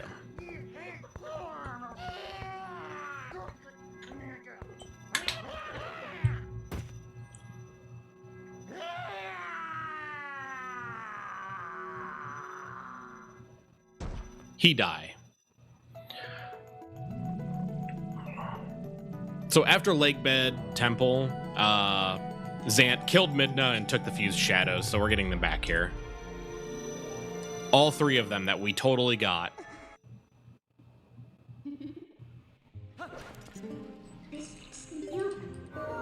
So how many bombs do I have left? I have one.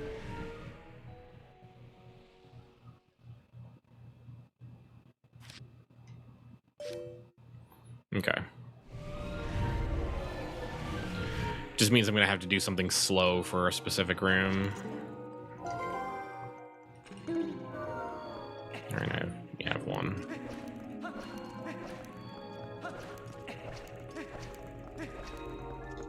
Oop.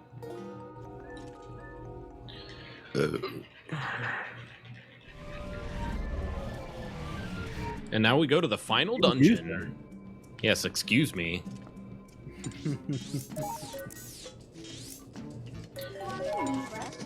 And you know what?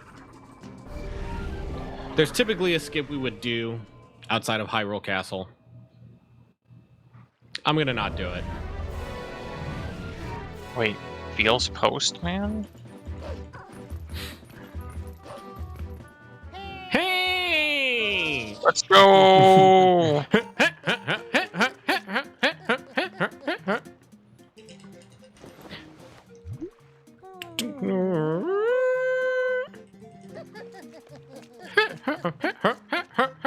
And off he goes to deliver more letters to the people. Bless him. Bless that postman.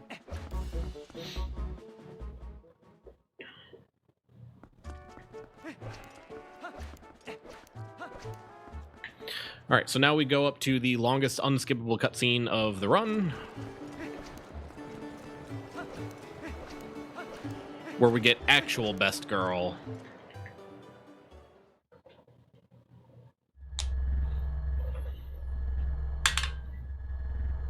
I don't know about all that. I don't know about that, Chief.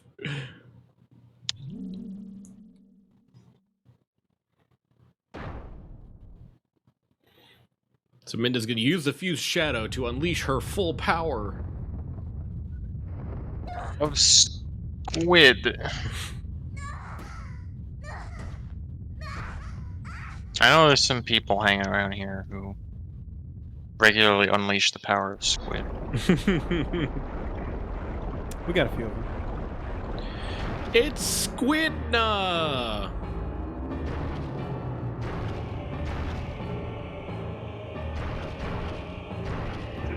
I ain't about that life anymore. Squid retired.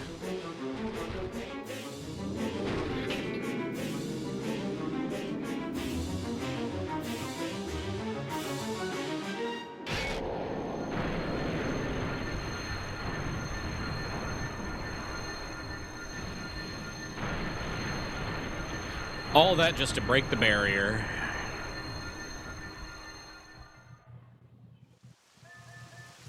CJ, I hate that. Unsay that. Skibbity binda. How can I ban CJ? Yes, officers, this comment right here.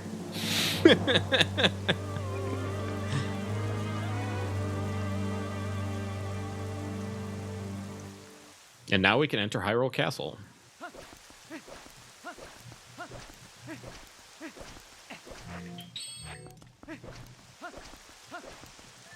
Just got a rupee slide past the barrier. How are you gonna get a rupee in there? A good question. It is apparently technically possible. Somebody did it in random. Oh. How did that bomb not hit that guy? I don't know, man. It's fine. All right, so that's barrier 1. So, just like walls, floors, ceilings, all that jazz, the barriers are also suggestions. This one takes so long to load in, you can just walk away from it.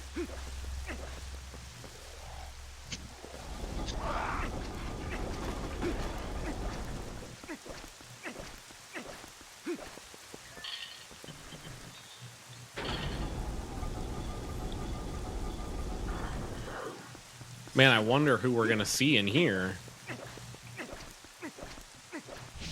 I mean, probably not King Bublin. That guy's dead. Yeah, he's totally dead. Holy shit, he's not dead! Oh my god, what?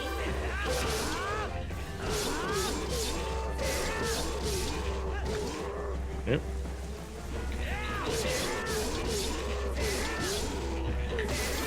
Okay. And he's finally going to speak to us. And give us a small key we need to get inside Hyrule Castle. Enough. He says one word. He says a little bit more right here. Okay, fair enough. And we're going to try and do a midnight tech skip here. He basically says, I'm too old for this shit. And he pieces out. Don't mind me, I'ma just grab my stuff and leave. Excuse me, please. Alright, so we didn't get the tech skip, so it's faster to just roll our way back.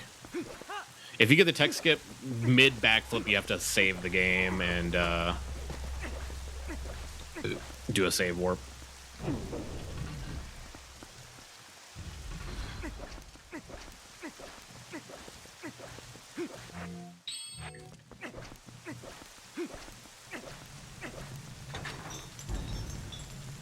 Right, and there's another barrier in this room.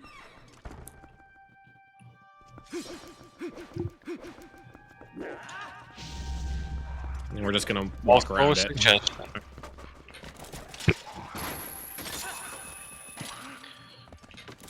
Which is really good that you can skip those two barriers because they do have a lot of enemies that you have to fight in order to bypass them.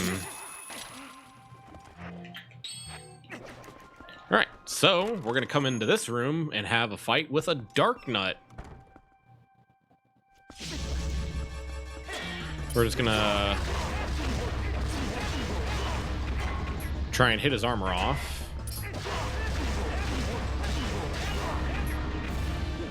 He's gonna fling a sword at us. I have no idea what just hit me.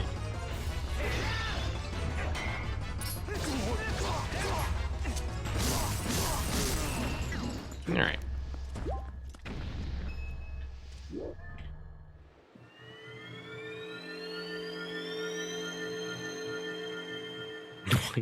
Just nut.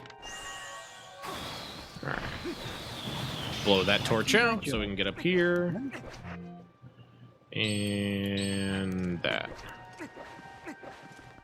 So unfortunately, because I'm out of bombs, if I had one more bomb, I could do exactly the strats I needed to for the, this next room. But since I don't, I'm gonna have to fight these two armored Lizalfos in a different manner. That's what she. Indeed. So normally you just throw a bomb at these two guys and kill them, but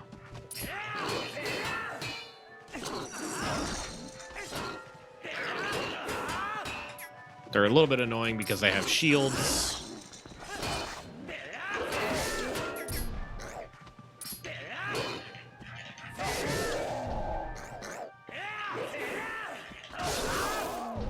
Alright, that's one down. Alright, got him. So now... Oh. Something I actually never mentioned throughout this run. We've been going through the right side of double doors every single time because it's faster by a few frames. Now we have to fight an Aerophos. We have to actually fight this one.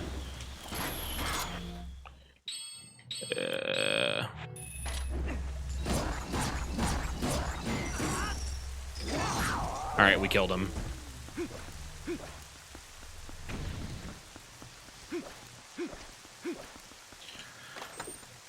So that is a strat you can technically do in the City in the Sky Aerophos fight, but there's a second phase during that particular one.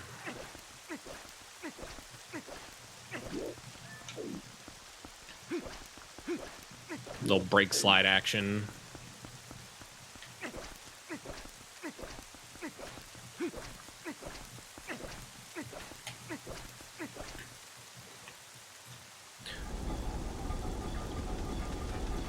Break slides in practice are like similar to doing like a extended super slide, ESS position kind of thing.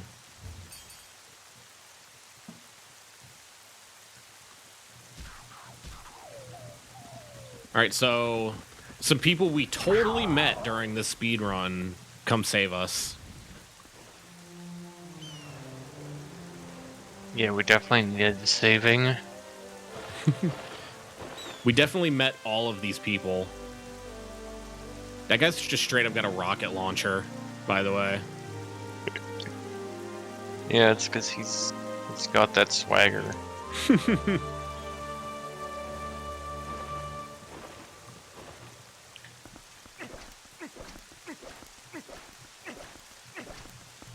Alright, now we get the boss key, and we're gonna push up towards the final few boss fights.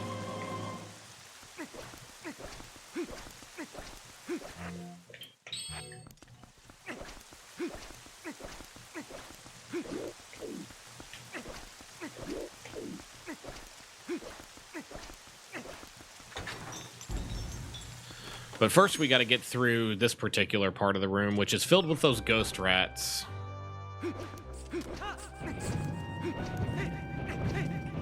Alright, cool.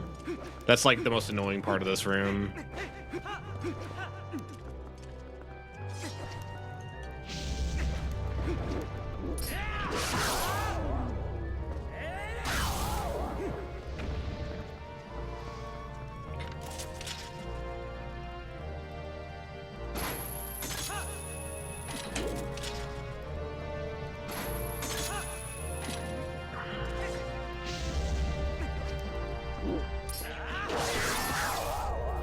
Yeah, we would use a bomb there too. If we had one. It's okay. Also, there's another Dark Nut right here. We're just not. Yeah, this barrier is also a suggestion. Just hook shot onto the torch and... Yeah, we're beyond it. Yeah, but you don't get to go to the restock room. Oh no. Alright, so we've got 4 back-to-back boss fights coming up.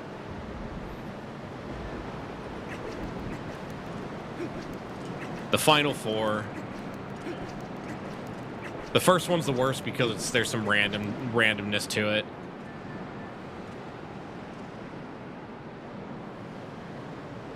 Yeah, I mean, surely they wouldn't make a boss in a Zelda game where you had to reflect an attack back at the boss, but randomly they would either do that attack or a different attack. Yeah, they'd never do that. They would never put that into a Zelda game. So this is Puppet Zelda. Essentially, the last of the orbs she's going to throw at us could be random.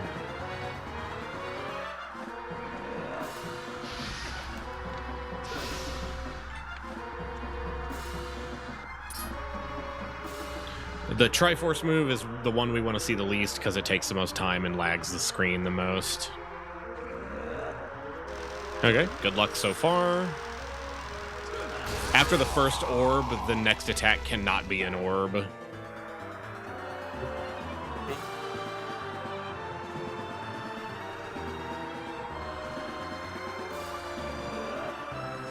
And then after the second orb, the next two cannot be.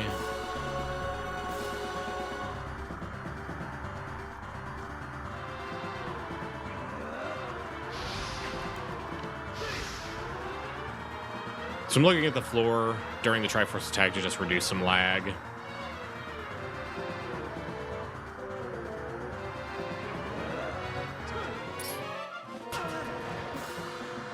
Alright, hopefully this is the one. This can theoretically go forever. But not this day. Alright. I do not have the ball and chain equipped, so I'll have to fix that fairly quickly during this fight. So now we have All right. Beast Ganon. Yeah, for some reason he really wants you to email him. I don't know why. Damn.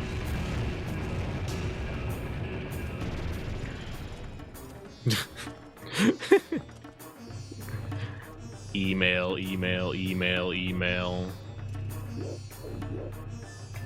Alright. Where is it gonna come from? That one.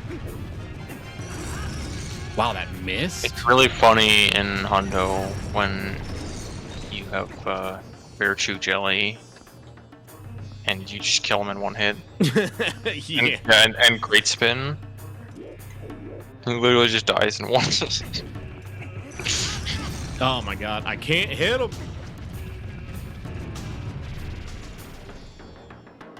Alright, if I don't hit him with it this time, I'll just do the lame transform.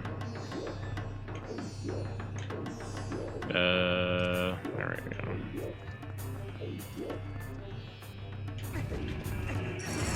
There we go. Jesus.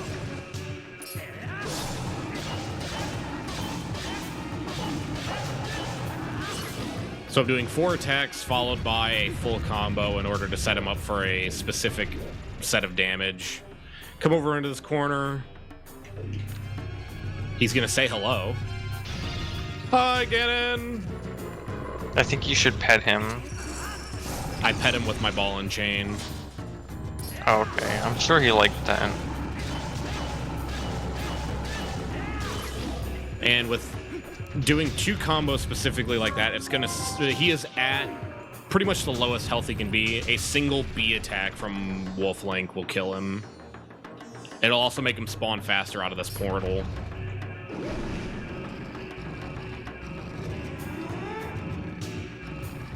My ankles are in shambles after watching that.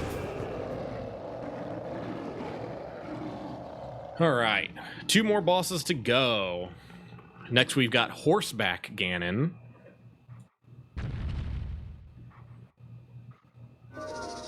Yeah. Here's where Zelda needs to not have a skill issue. I also need to not have a skill issue and get hit by Ganon.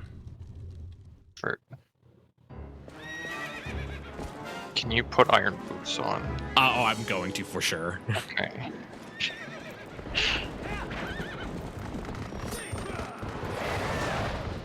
Okay.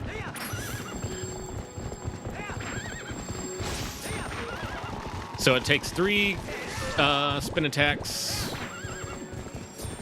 in order to kill this phase, and we got 1 skill issue.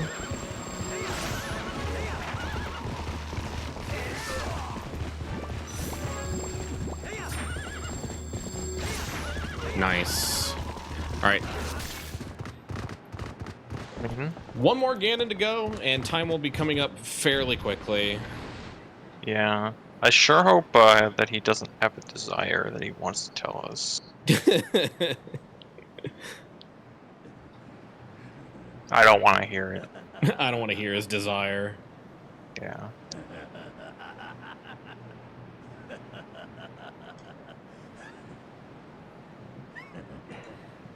An impressive looking blade, but nothing more. Would you hear my desire? Dang it! To take this foul blade and use it to blot out the light forever. Oh, I didn't want to hear that, man. I didn't ask. Alright, so if we do this fight properly, it's literally 13 seconds.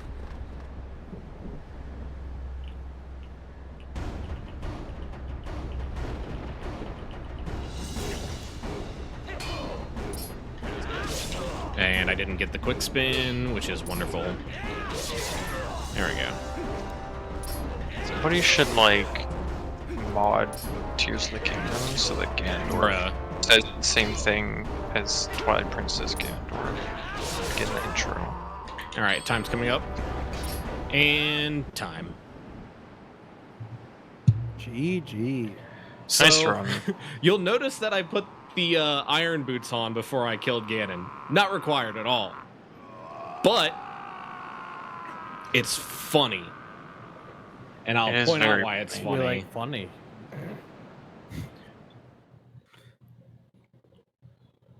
What was my time? Looks like a 3:23:46. Really? Yeah. Yeah. That's 5 minutes off my PB. Well, there you go. GG's. Yes. So I'll show off this little funny thing during this cutscene. Because it is pretty funny. Also, the way Ganon dies is actually kind of messed up. Zant shows up and breaks his neck somehow. Oh, you thought you could play, huh?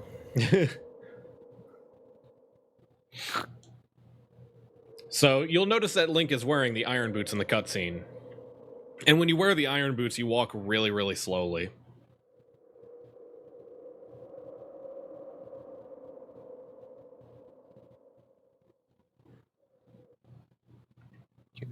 And something's going to happen to Midna right here.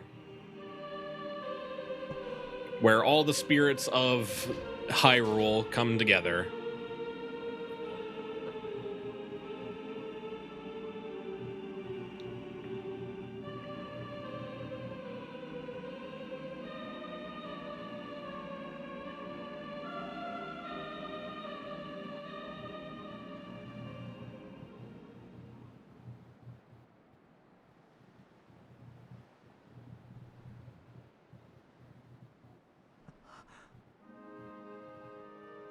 Screw walking.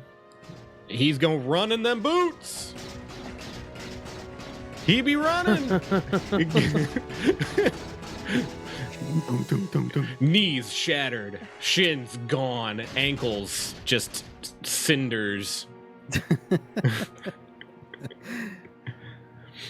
It's a shame that they don't somehow overwrite his properties and just make him like actually Walk really.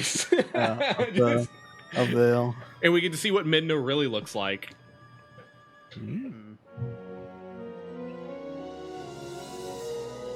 But yeah, so that was Twilight Princess. Yay! Good job. Yep. Well done. Wow. So I think there's a good portion of the internet that prefers Link and Midna both in their furry form. Oh yeah. I like Imp Midna more. Imp Midna All right. cute. She's very cute. All right. Do you have anything to say before we go about the end of SDAT? Well, yeah, for sure. I would like to thank Buddy Glenn for being here on commentary. I mean, the most knowledgeable guy in Twilight Princess speedrunning. Very knowledgeable. But always like having a good friend here with me. Always like doing the closing run for my buddies here at Speed Docs, so always glad to do that. Big ups to all the people who were behind the scenes working this year. I know that there was a bunch of tech issues. Big ups to all the hosts. Big ups to all the runners. Y'all did great. This was a great event. Y'all did some good work. Thank you. Yes, thank you very much. Mm-hmm.